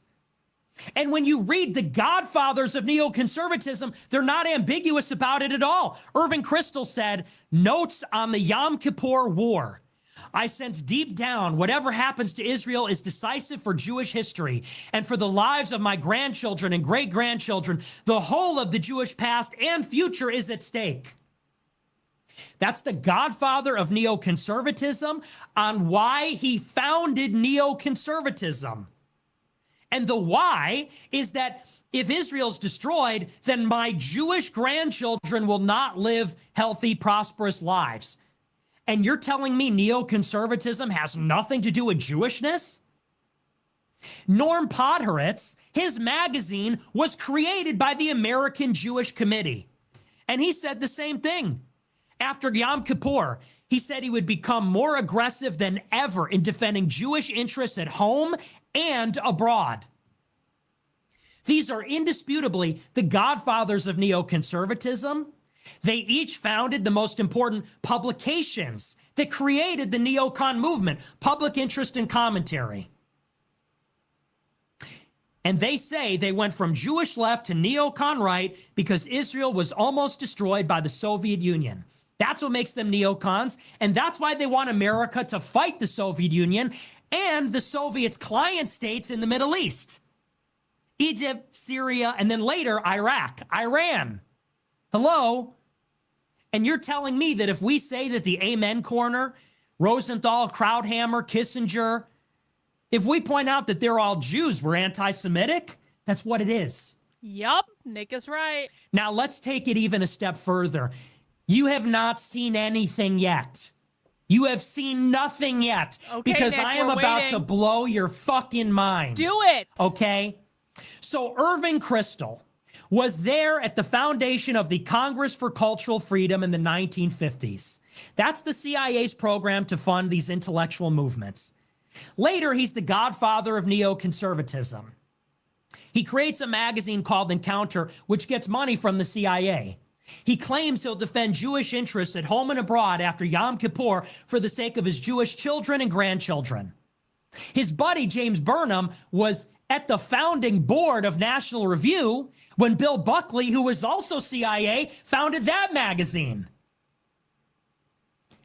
Irving Kristol also undertook another project. Do you remember I talked about the Intercollegiate Studies Institute or the Intercollegiate Society of Individualists that William Buckley founded in 1953? Well, Irving Kristol did something very similar in 1979. Okay? How was William F. Buckley recruited? He was recruited at Yale by his professor, who was a CIA recruiter at Yale. That was his job.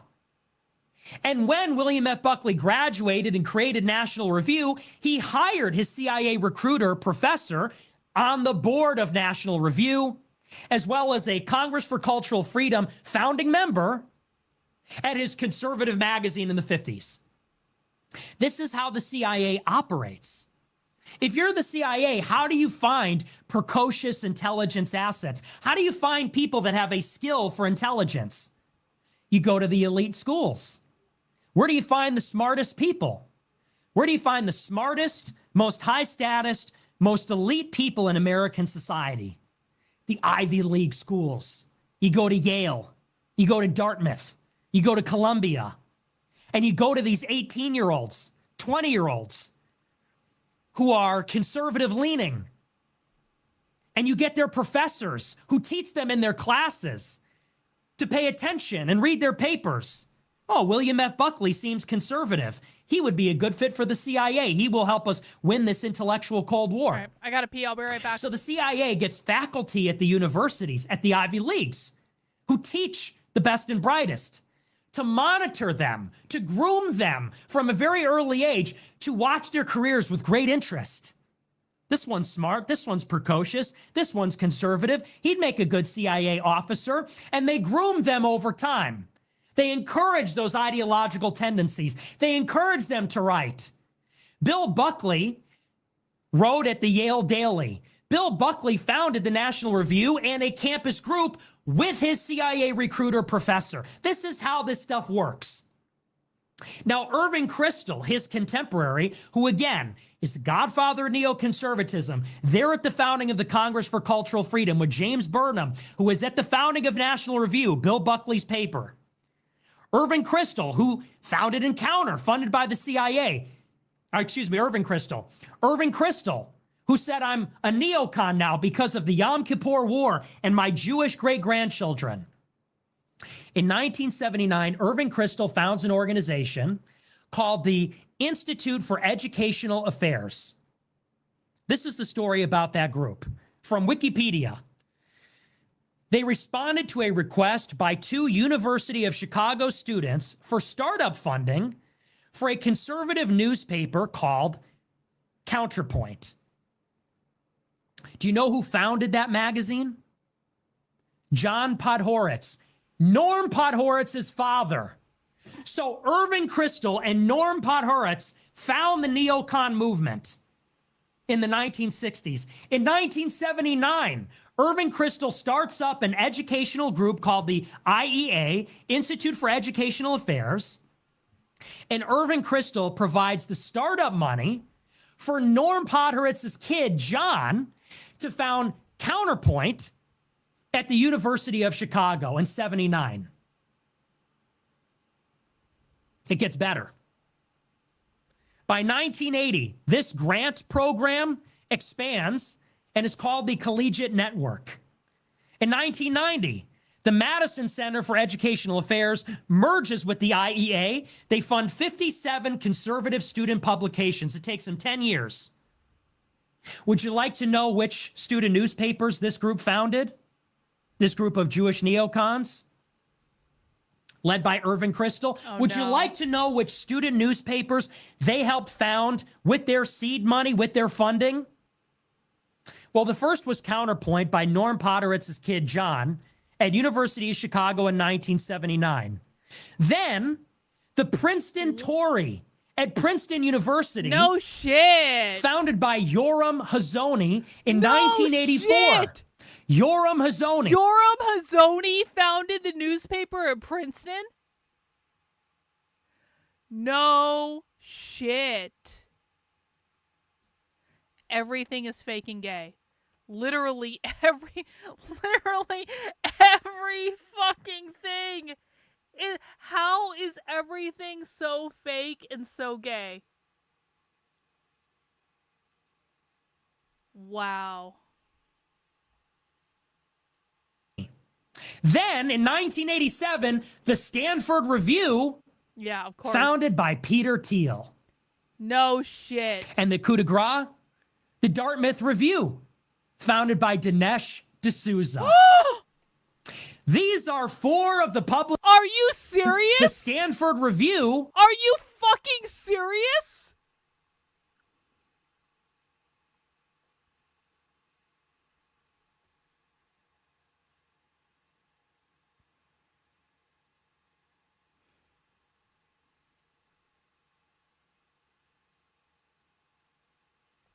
I cannot even. Everything is fake and gay. Founded by Peter Thiel. And the coup de grace, The Dartmouth Review, founded by Dinesh D'Souza. These are 4 of the publications that Irving Kristol's Institute for Educational Affairs provided the seed money for. Counterpoint by John Podhoretz at U Chicago. Princeton Tory by Yoram Hazony at Princeton in 84. Stanford Review by Peter Thiel in 1987, and Dartmouth Review by Dinesh D'Souza at Dartmouth University. College, actually. Irving Kristol provided the money. I worked for at Dartmouth. All they made us those call it Dartmouth student College. Newspapers. And as we've established, Irving Kristol is a CIA asset. He is there at the creation for the Congress for Cultural Freedom. He's the godfather of neoconservatism. He founded Policy Review, or the Policy Journal. He's at Commentary with Norm Podhoretz. He founds Encounter with money from the CIA. But it gets even better. Oh, yeah? Because in 1995, this network, the Collegiate Network, the Institute for Educational Affairs, the Madison Center, they're overtaken by ISI, the Intercollegiate Studies Institute, that group that William F. Buckley founded in 1953 to bring it all the way home. Okay? So William F. Buckley is at Yale, like George Bush before him, like James Angleton before him. Bill Buckley's recruited by his professor into the CIA. They found ISI, Institute, what is it? The Intercollegiate Studies Institute. William F. Buckley founds National Review with Bill Burnham, who was there at the creation of the Congress for Cultural Freedom, an intellectual group paid by the CIA to fund campus groups, newspapers, radio stations. He's there with James Burnham, who was also there with Irving Kristol at its founding in Berlin in 1951. Later in the 1950s, he founds National Review with James Burnham and his professor and 3 other CIA agents. Irving Kristol starts up these CIA-funded magazines. They're Jewish left-wing publications that turn into Jewish neocon publications. They're funded by the American Jewish Committee and the CIA. And then Irving Kristol provides the seed money for Peter Thiel, Yoram Hazony, Dinesh D'Souza, and John Potter at student newspapers. After all that, in 95, it folds into ISI, which Bill Buckley founded in 1953. That's where it all starts. Now, what's interesting about Irving Kristol is that in the 60s, it was discovered that this was going on. Left-wing publications found out that the Congress for Cultural Freedom was backed by the CIA. So Irving Kristol quits and joins the American Enterprise Institute. Now, as I said before, this is a story about generations. Generations over time. Yep. You could say that was generation number 1. Let's talk about generation number 2. Oh, So no. if William F. Buckley got to start at Yale in the 1950s, let's now talk about Peter Thiel, Yoram Hazony. Let's talk about Dinesh D'Souza. Let's talk about John Podhoretz. Let's talk about generation number 2, which is, of course, funded and spawned from generation number 1. In 1995, Irving Kristol's son, Bill Kristol, founds the Weekly Standard. And it becomes the new preeminent neoconservative publication that Tucker Carlson writes for. Irving Kristol's kid, Bill Kristol, starts Weekly Standard. It's founded with the help of the News Corporation. That's Rupert Murdoch's. Listen, I said this before. I'm going to say it again. People have got to start creating publications. They've got to start creating magazines. They've got to start writing books. They've got to start creating zines. Do whatever the fucking do whatever these fucking people are doing, because the thing of it is the most powerful people in any room are the people who are expressive. The most powerful people in any room are not necessarily the richest people. It's not necessarily the people with the highest rank. The most powerful people in any room are the people who are expressing their ideas. And if our political adversaries have gotten as far as they've gotten by starting newspapers, starting magazines, starting think tanks, writing books, doing all this stuff. If we are not doing this stuff on our side, we never have any hope, because the reason they've gotten so powerful is they are expressing their ideas. That, and by the way, this is backed up with research. This is, I'm an organizational psychologist, for better or worse. The most powerful people in any business are the ones who get up and talk in the meetings. They're the ones who express their ideas. They're the ones that are not afraid to put their ideas out there. And it's the same is true in politics, and the same is true in any social system. And the thing of it is, our side needs to stop fucking fighting with each other. We need to stop fighting with each other.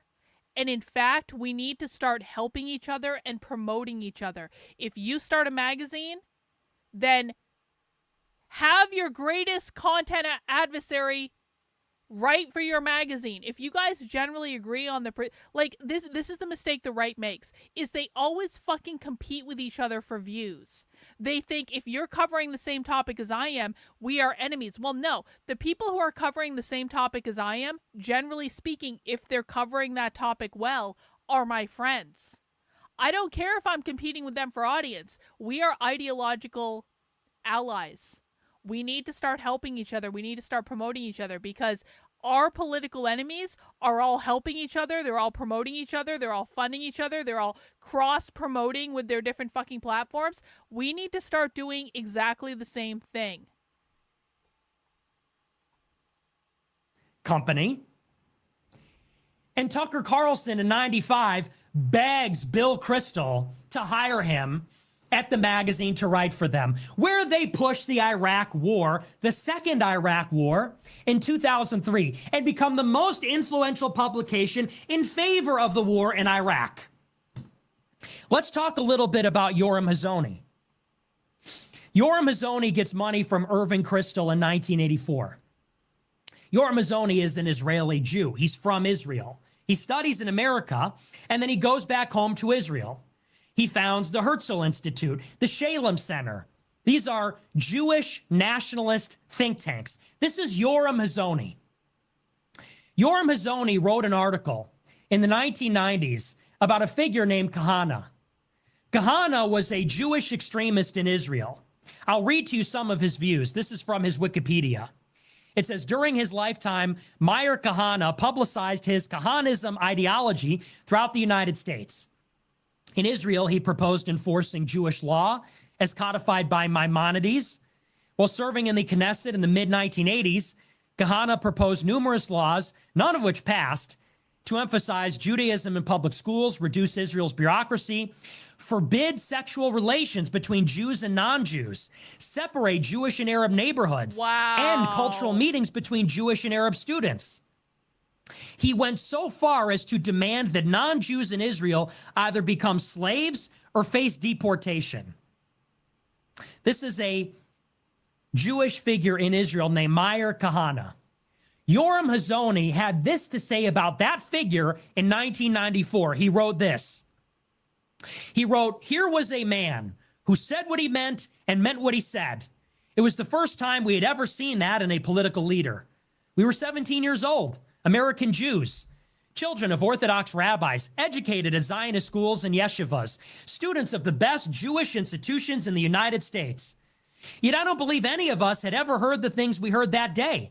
If someone comes to kill you, kill him first. There is no such thing as innocent civilians in a war.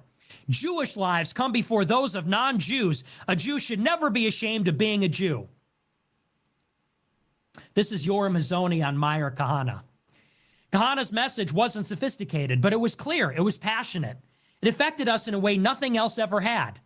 He said that we had nothing to be ashamed of, that Jewish pride and strength were good things, that we could be proud of who we were, that we had a past worth knowing and a future worth building. We never adopted his political views, but he was the only Jewish leader who seemed to understand how much we wanted to be proud Jews.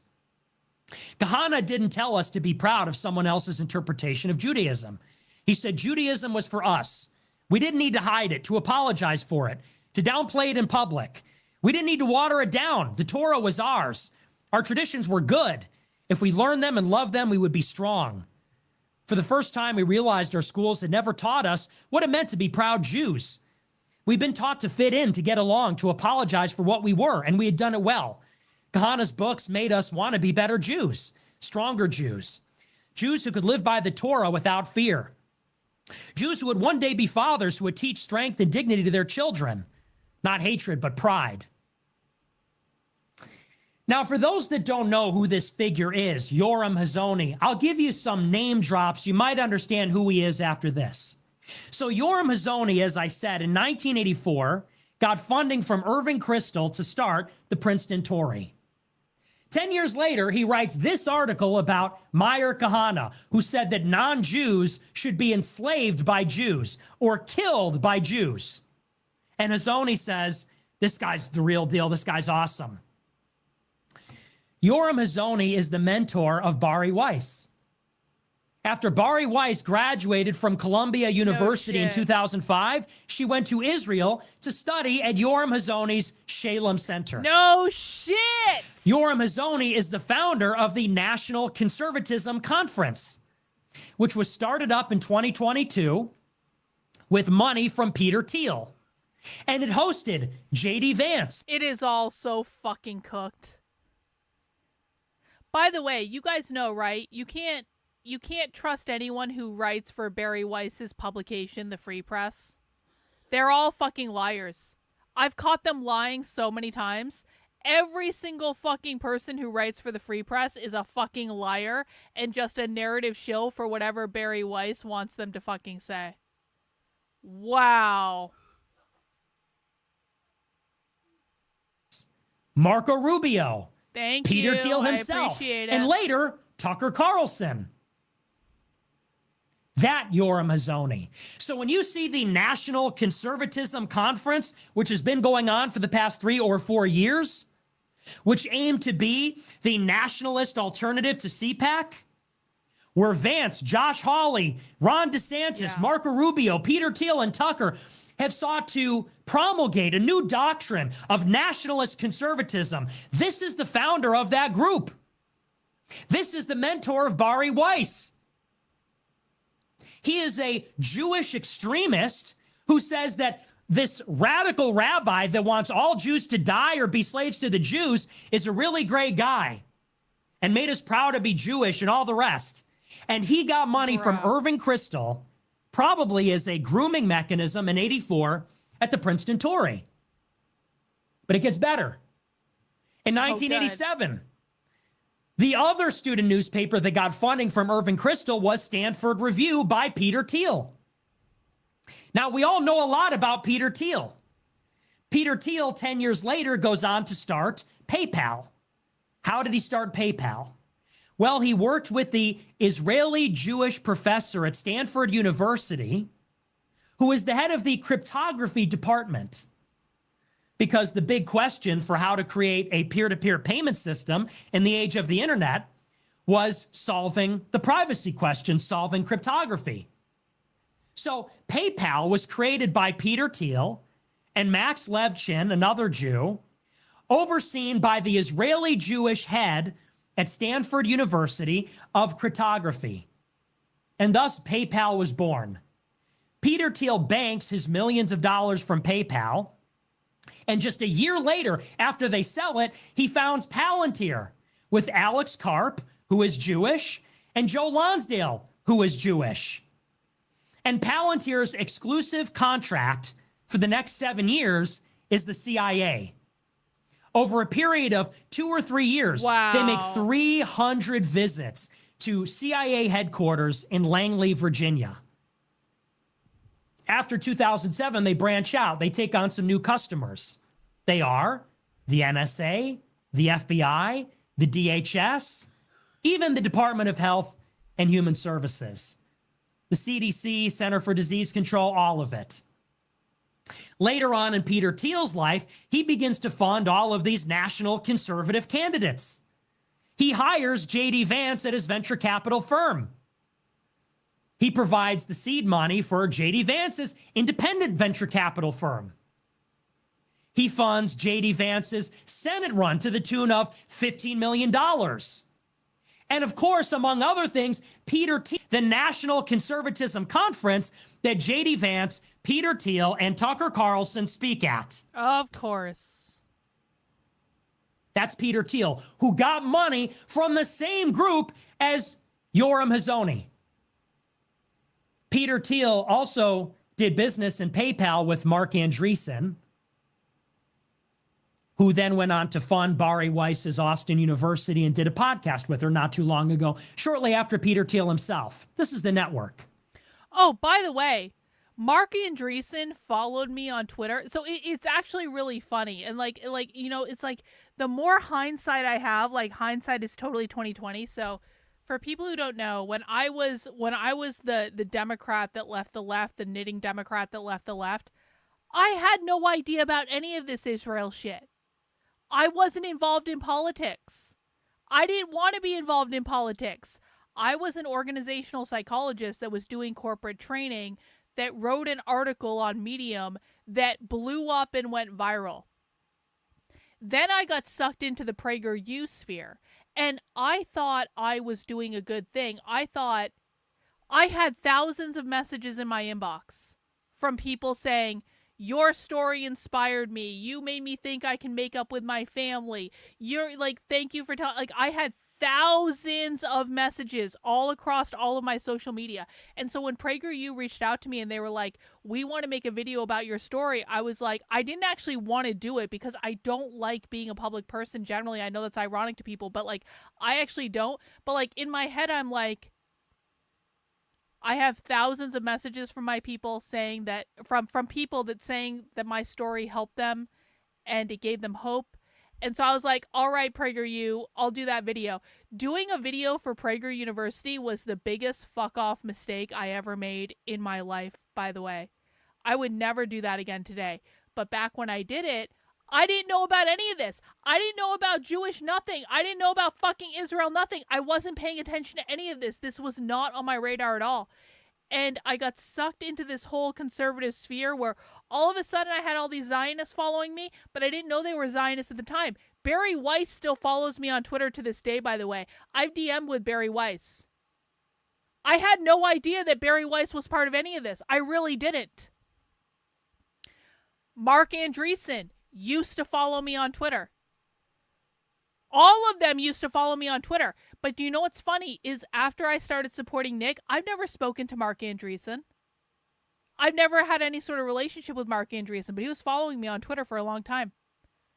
After I started supporting Nick, Mark Andreessen not only unfollowed me on Twitter, Mark Andreessen blocked me on Twitter. I had never interacted with this person at all.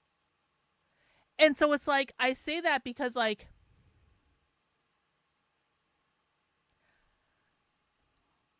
all of these people that used me to be the Democrat who left the left in 2020, it's so insane to see all the coincidences now that so many of these people were just Zionist shills from the very beginning. And everything was fake and everything was gay. Fucking Dave Rubin. Dave Rubin is part of the reason I'm in this space. Dave Rubin used me just like everyone else used me. Dennis fucking Prager. Dennis Prager used to talk about me all the time. It's just, it's so mind-boggling to me. It is. I've met the CEO of Prager University. I mean, it's like, it's so, I don't really know what point I'm trying to make other than when it's laid out like Nick is laying it out with all these different actors, and I've had interactions with all these actors and I've been connected to all these actors in some way. It's like, it's so mind-boggling to me how they use people. And I guess I can understand how people get sucked into the system because, again, I got sucked into the system because I didn't know anything about Jewish anything. I didn't know anything about Israel anything. I didn't find that out until way, way, way, way, way later. And I can understand how most people would stay in it because it's so tempting to stay in it because you get money, you get fame, you get clout, you get connections, you get all those things. But, and I think that they thought when they brought me in that they could control me. But I never wanted to be famous on the internet. I never wanted that. That was not part of what I was doing at all. And as soon as they figured out that they couldn't control me, they kicked me out. And they spread smears about me all over the internet. And it was like, it's honestly just crazy. It's just crazy to go back and think about the entire chain of events, and all the people involved, I guess. And then, of course, we have to talk about J.D. Vance himself. If J.D. Vance is this arch political project, then we have to talk about J.D. Vance as maybe the third generation after the Peter Thiels and Yoram Hazonis. We already talked about J.D. Vance's connection to Tucker Carlson. We already talked about J.D. Vance's connection to Peter Thiel, Yoram Hazony. I'll remind you some things about J.D. Vance. In 2016, J.D. Vance did not vote for Donald Trump. A lot of people know that. He was a never-Trumper, an anti-Trumper. But he took it further than that. Vance did not just not vote for Donald Trump. He didn't not vote altogether. He voted for a third-party candidate. Vance voted for Evan McMullin. And for those that don't know, Evan McMullin was a former CIA officer who was handpicked by Bill Kristol, Irving Kristol's son, to run as a spoiler against Donald Trump in 2016 in the state of Utah. Bill Kristol, founder of Weekly Standard, who Tucker Carlson worked for, Bill Kristol, the son of Irving Kristol, who provided the money for Peter Thiel and Yoram Hazony to found their student newspapers, Kristol handpicked the CIA officer, Evan McMullin, to run against Trump, and J.D. Vance voted for that guy. That's crazy. Voted for Evan McMullin. Though. That's crazy. And then, when Evan McMullin lost and Donald Trump won the election in 2017, Vance got together with David Frum, a writer at the Weekly Standard, a member of the American Enterprise Institute, to plot out his comeback tour to take over the conservative movement. Vance is a fellow at the American Enterprise Institute and also a graduate of Yale Law School. Very much like William Buckley before him, like George Bush before him, and like James Angleton before him. I agree. To bring it all home, there's a last part of information or piece of information I'll introduce here. I want to read to you what Yoram Hazony said about racialists. This was in an interview last week that was conveniently released by Ezra Klein at the New York Times last Friday, shortly before my episode, the first installment in the series last Friday. This is what Yoram Hazony had to say about the future of the right wing and racialism. He said, quote, "Let's talk about other people in the Trump administration. Figures like Michael Anton at the State Department, David Goldman, Bridge Colby at the Defense Department. There are many others like Stephen Miller. All these individuals are, to one degree or another, national conservatives. They attend our conferences, contribute. They're part of our movement. Notice who isn't part of it. From the beginning, we distinguished ourselves in two directions, from libertarians, essentially the liberal Republican wing to our left, and from racialists, anti-democratic movements to our right. Both sides have generated friction. The key question is whether there is a clear border between national conservatives and those to the right. I believe that border is clear. From the beginning, we said we do not admit or invite people whose platforms are racialist. There was a major internal conflict involving a publication called VDare, which I would describe as at least racialist, if not outright racist. At a minimum, it is happy to publish racialists, and for us, that was unacceptable. We do not support politics based on blood. Blood and soil is a literal Nazi term. Wow. We reject nationalism rooted in blood. The debate with those to our right is real, but national conservatism is not racialist. This is Yoram Hazony, founder of National Conservatism, in a conversation with Ezra Klein, a Jew at the New York Times. He says that the NatCons, the National Conservatives, are J.D. Vance, Marco Rubio, Bridge Colby, Michael Anton. These are our guys. They're all fucking Jewish. And what we are is not racialist. We are not blood and soil. Wow. We are not like VDare. For those that don't know, Virginia Dare was founded by Peter Brimelow. Pat Buchanan was published there for decades. Virginia Dare is immigration restrictionist. They're barely even critical of Israel. And here is Yoram Hazony, that second generation of neocon leadership, saying racialism is outside of the picture. It is Nazi. Blood and soil is literally a Nazi slogan, and that is not what national conservatism is. But think about what Yoram Hazony and Irving Kristol and all these guys are in favor of.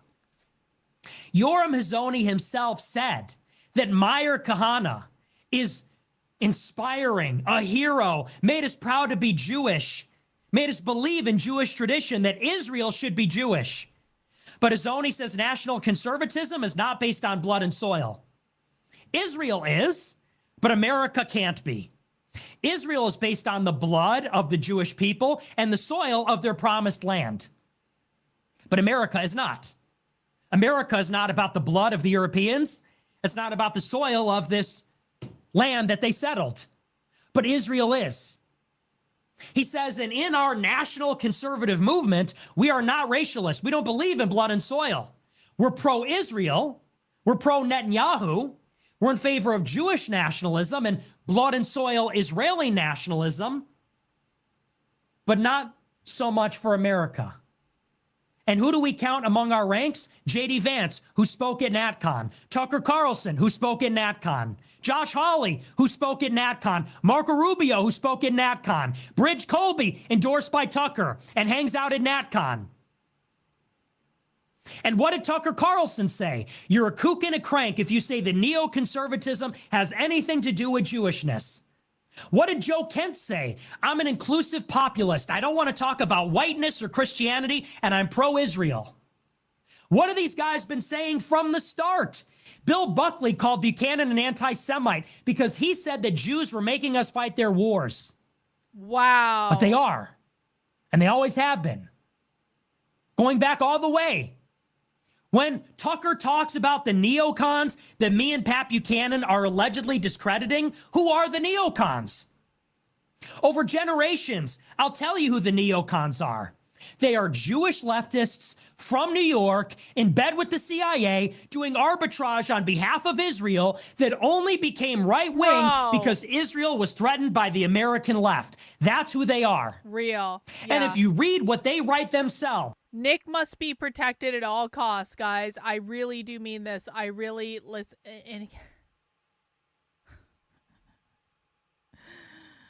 Oh, I hate everything. Nick is a national treasure. God protect him. Yeah, I agree. They will tell you it's not liberals that got mugged by reality. It is those Jewish leftist intellectuals from New York that were surprised when the Soviet Union turned on Israel. And they realized after the Soviets passed that resolution in 75 saying that Zionism is racism, they realized the left wing in America, the left wing in Israel would never let Israel be a Jewish state. And therefore would never let Israel exist. And if Israel cannot be a Jewish state and Israel ceases to exist, then their Jewish children and their Jewish grandchildren will be imperiled because they will be at the mercy of the communists in Russia, the Arabs in the Middle East, and the Europeans in America, or the Europeans in Europe for that matter. And that is why they undertook a multi-generational campaign to subvert the think tanks, the national security apparatus, the Republican Party, to use it and marry anti-Soviet, anti-Muslim extremist, anti-Iran revisionist power, Cold War, war on terror, unipolar war to Israel's national interest, which is all they ever really cared about. And anybody that notices or recognizes or acknowledges that this is the case, that it's Podhoritz's and Kristol's and Hazony's and Weiss's and Alamariu's and Yarvin's and Beatty's, if anybody recognizes how many Jewish people are supporting it and why, and read between the lines on what they're saying, they will tar that person as an anti-Semite. Yep. Not because they hate Jews, but because they see what Jews are doing. And Tucker Carlson said, if you get called an anti-Semite, you can pretend to be a victim of the cabal that runs Washington. Well, what else would you call it? When Bill Buckley got recruited out of Yale, and James Angleton went to Yale, and George Bush went to Yale, and they're in bed with Jewish leftists like Irving Kristol and Podhoretz, whose heart is in Israel, launching wars in Iraq and Iran, in Syria and elsewhere on Israel's behalf. What else would you call it? Other than that cabal that will seek to destroy you if you just begin to piece this story together a little bit. Now, who's crazy here? I don't think either of us are crazy. Who's hateful? I don't think either of us are hateful, actually. But Bill Buckley and George Bush and Tucker Carlson clearly represent a faction of the CIA and the U.S. security state. They are married to a mercenary intelligence outfit of Jews in Russia, Israel, and America. And this relationship goes all the way back to the 40s. It goes back to the beginning. The American and British intel services, the Jewish refugees, the early Zionist movement, the eventual Israeli intelligence agencies. These two factions have been inextricably connected for as long as they have existed. And the Americans believe that we're getting the good end of the deal because the Jews are helping us fight communism, helping us fight Islamic extremism, helping us fight Iran and the rogue revisionist states today. But all along, the Jews have been very straightforward about their intentions. These Jewish intellectuals in New York, the Jewish refugees recruited by Angleton, people like Yoram Hazony, the modern Natcon right, they always knew that they were using the American security establishment, purporting to help America in the Cold War, purporting to help us in the war on terror, purporting to help us in Iran, but all the while giving us false intelligence, lying about their motivations, maintaining a carefully calculated facade that they care about American liberalism, when in reality what they care about is Jewish nationalism. And when somebody like myself, or Patrick Buchanan, or Sam Francis, or Joseph Sobran, or Russell Kirk gets up and starts to upset the apple cart by rallying traditional conservatives against both the CIA and the Israeli Mossad, then those factions team up to call us anti-Semites. When a Pat Buchanan gets up and says it'll be Murphys and McAllisters and Gonzalez's that die in Israel's war, then it's the job of the CIA and the Israeli Mossad to get together and beat him down and call him an anti-Semite. When Nick Fuentes gets up and says, no, it's not just the Zionists. It's not just the neocons or the nation builders. It's their Jewishness. It's their affinity with their own nation and with the state of Israel that makes them do this. It is Tucker and Candace Owens. It is the ADL and the SPLC. It's all. Listen. We're not talking about this right now, okay? Sometimes you have to put things aside.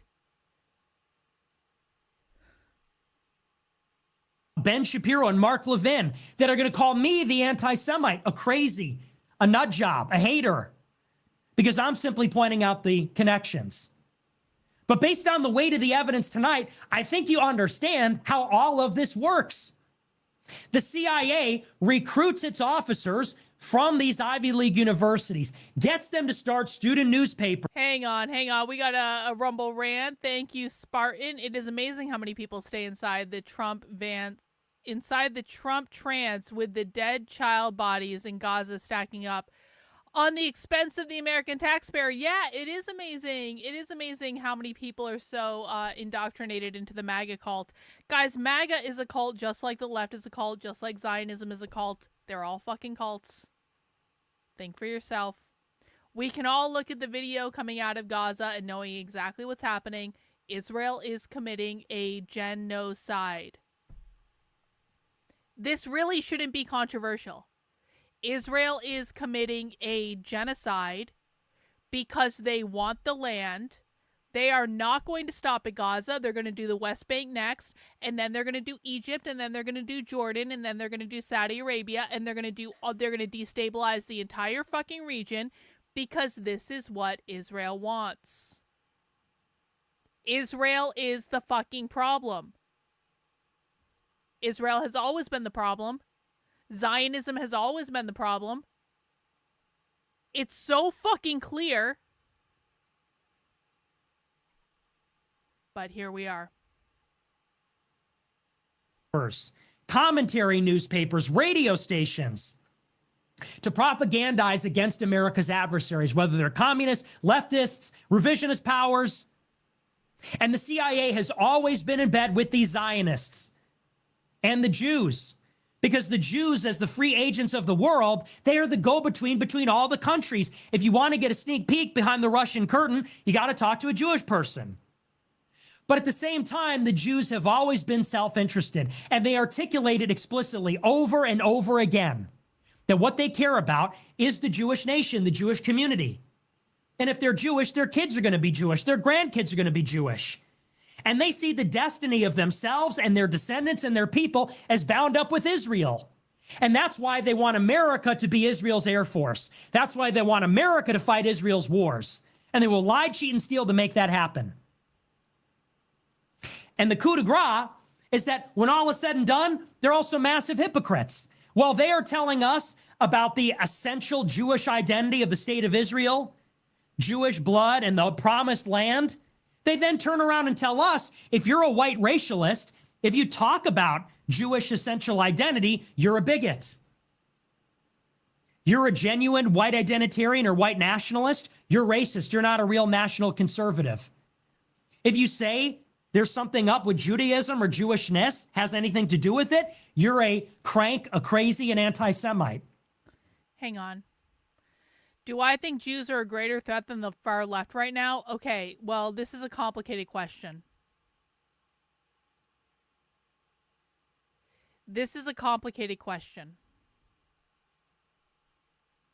I think there are many threats that we're facing right now. I think that the far left is the threat that I choose to focus on because it's the thing I'm obsessed with.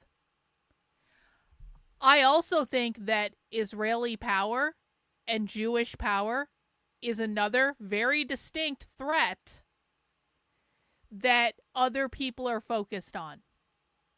And that's why I support people like Nick, because Nick has been focused on that particular threat for a while at great personal cost. I don't think this needs to be a comparison of which is the greater threat. I think these are intertwined issues that also, both of these issues need to be discussed. No, you don't have proof of this. You don't have proof of this. Don't make shit up. We have a very high standard of evidence on this channel. You don't have proof of this because it's just not true. The left is funded by mutual aid. The left is not funded by Jewish fucking George Soros or whatever the fuck. The left is funded by mutual aid. It is not funded in the way that you think it's funded. Only conservative bullshit artists think it's funded in this way. And this is why this becomes a complicated issue. Because the radical revolutionary far left is a very real threat, and that is the threat that I talk about, and that is the threat that I cover. Jewish and Israeli power in the United States is also a very real threat. Sometimes there is overlap in these issues. Sometimes there is not overlap in these issues. Obviously, the far left is very opposed to Israel. The far left fucking hates Israel. The far left understands the threat of Israel because, quite frankly, Israel has been going after the far left in terms of divestment campaigns and stuff like that. The far left has been pushing divestment from Israel for generations.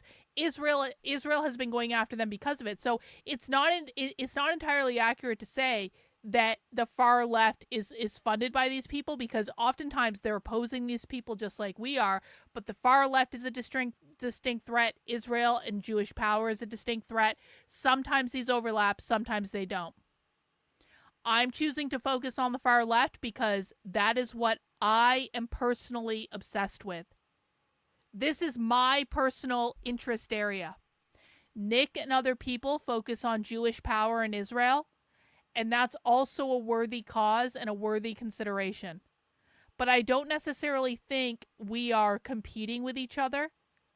I think that both issues have to be considered. And we have to be nuanced in how we consider them, where sometimes they do overlap and sometimes they just don't. They cancel you, and then gaslight you and say you didn't get canceled because the cabal went after you. It's because you're crazy. And you see that if you know the first thing about any of these characters, from Bill Buckley and James Burnham and James... Yeah, Nick doesn't know any of this. Nick is, I'm sorry, Nick is educated in a great number of areas. Nick doesn't know fuck off shit about the far left. I say that with all due respect. I have a great amount of respect and appreciation for Nick Fuentes and what he's done in the battles that he's fought.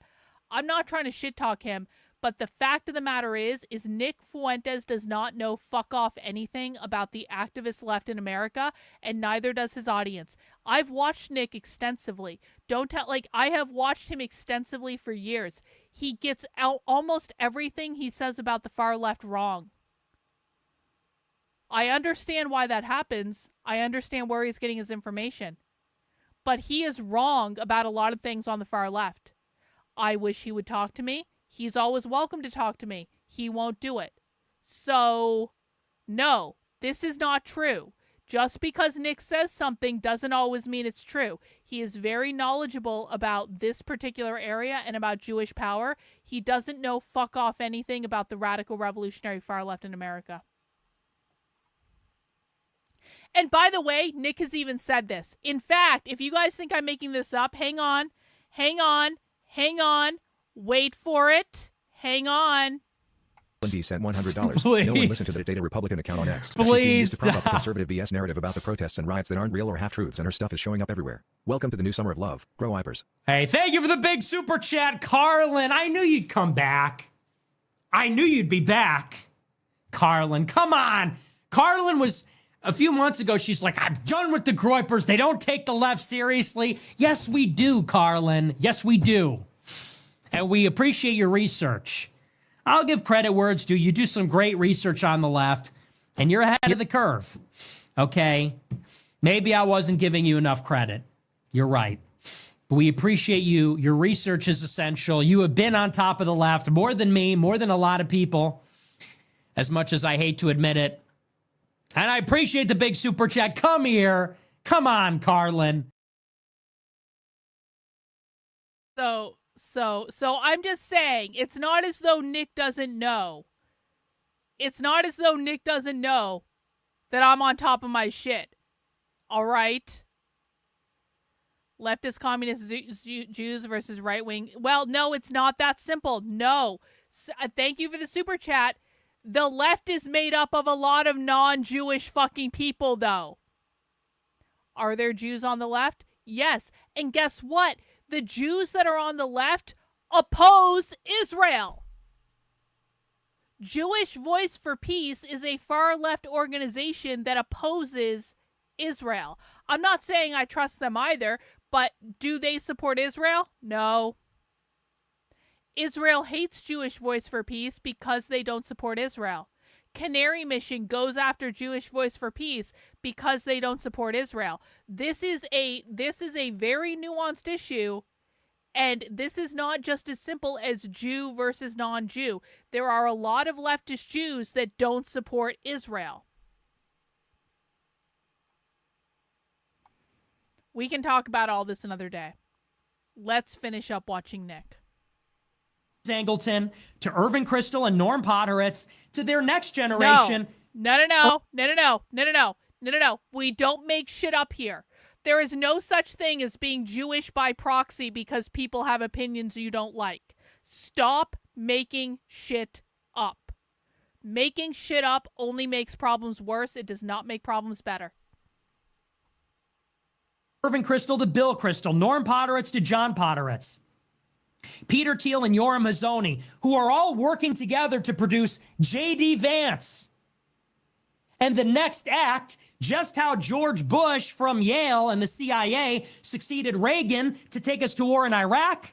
J.D. Vance, Peter Thiel's protege from Yale Law School, will be delivered by Yoram Hazony and Peter Thiel to give us a war in Iran, as he said he would at the Quincy Institute. That's the long story. That's their long march through the institutions. And my next project, if any of this was unclear or rambly or disorganized, is to take all this information and put it in a documentary And the only reason that I'm telling you this now is because if anything happens to me, this is what you need to do.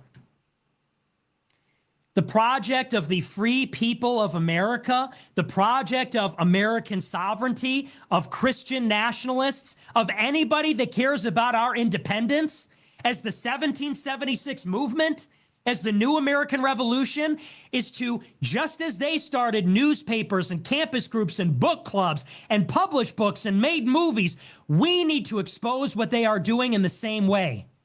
And the reason I'm telling you all this now is so that you can finish it if I can't. Because I won't even let death stop me from bringing attention to what is going on here.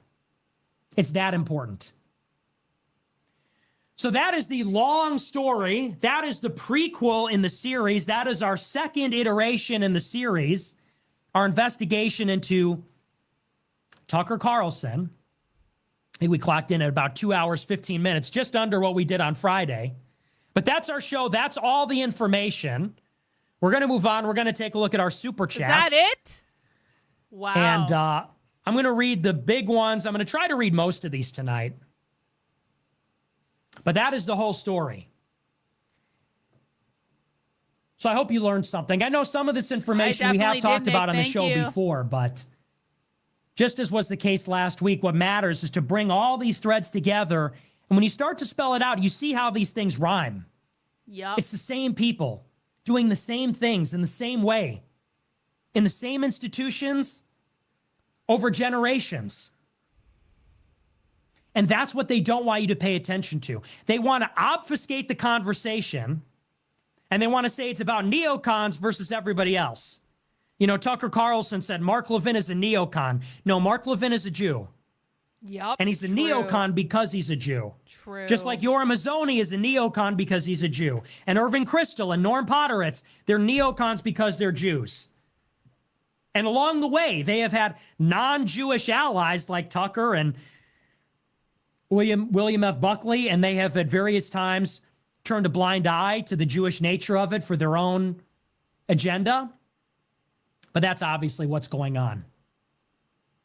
And that, according to Tucker, is the dividing line between legitimate and illegitimate, between not crazy and crazy, not hateful and anti-Semitic. I think that's just reality based on what we've read tonight. But that's it. That's all I got for you. Okay, but we're going to dive in. We're going to take a look at our super chats. We'll see what you guys have to say. All right, well, I thought Nick was going to go on for a little bit longer, but I guess he's going to do super chats now, so I think that that is a great place to end the stream for tonight. Also, I have a really good pizza being delivered. There's not a lot of good pizza in New Hampshire. Sometimes we can just get a Domino's pizza. Domino's is fine, but I've got a really good pizza from a really good Italian place that is on its way to me right now, and it's a pizza with extra pepperoni and fried ravioli, and it's so fucking good. And so I need to wrap up the stream so I can go eat my pizza and maybe spend some time with my husband, and maybe we'll watch a movie or something, and maybe we'll do things that are not on the internet. I'm just saying. Yeah, exactly. I've got some pizza coming. I've got some truffle Greek fries coming with it, and it's going to be great. And we're going to watch a movie, and it's going to be awesome. But I want to thank everyone for coming out. I appreciate Nick's coverage as always. We'll be streaming tonight for Socialism or tomorrow night rather for Socialism Saturday. We do Socialism Saturday on Saturdays at 6 p.m.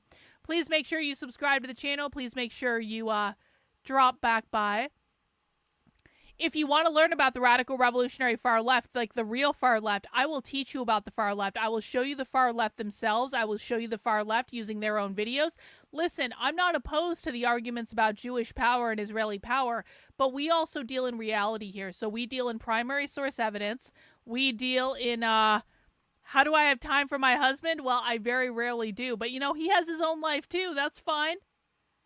I am a mistress of time management. Yeah, that's very true. But if you guys want to come back and join me, we do Socialism Saturday on Saturdays at 6 p.m. I hope you'll come watch the real radical revolutionary far left with us. It is crazy. We have actually unearthed some crazy leftist content this week. If you've missed some of the leftist content that we found this week, we actually found 2 leftist college professors talking about killing their political enemies with violence. I'm not joking. This was extremely overt. If you want to see two leftist college professors talking about killing their political enemies with violence, head over to the Substack. That is Karlyn, KARLYN.substack.com, and click on Communist College Professors Call for Violence Against Enemies in a College Class. That's the type of stuff we do here. That's the type of footage that we find. So come back and join us for Socialism Saturday. Tomorrow on Saturdays at 6 p.m. I also stream Monday through Friday at 5 p.m. Eastern Time. And now I'm going to take my leave of all of you. And I hope you have a great rest of your Friday. And I hope to see you back. And we, of course, are Nick Fuentes respecters. We respect Nick on this channel and appreciate his coverage as well. And now I'm going to bounce. All right, guys. We'll see you soon. Have a good one. Bye.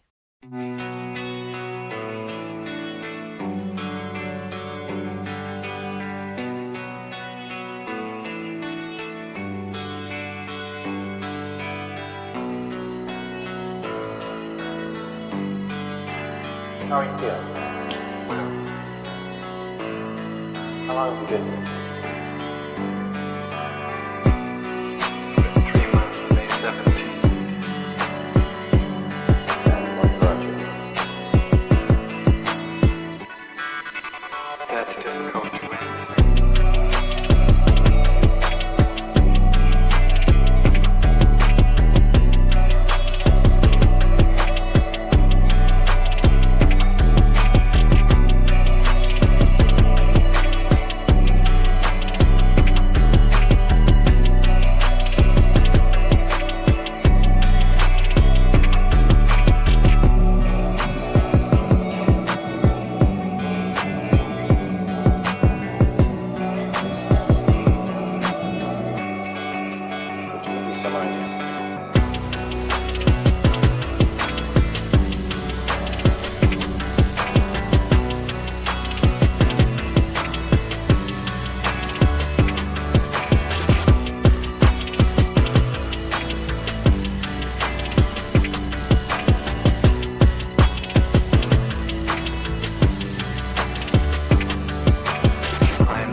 eventually resulted in your being here in the hospital.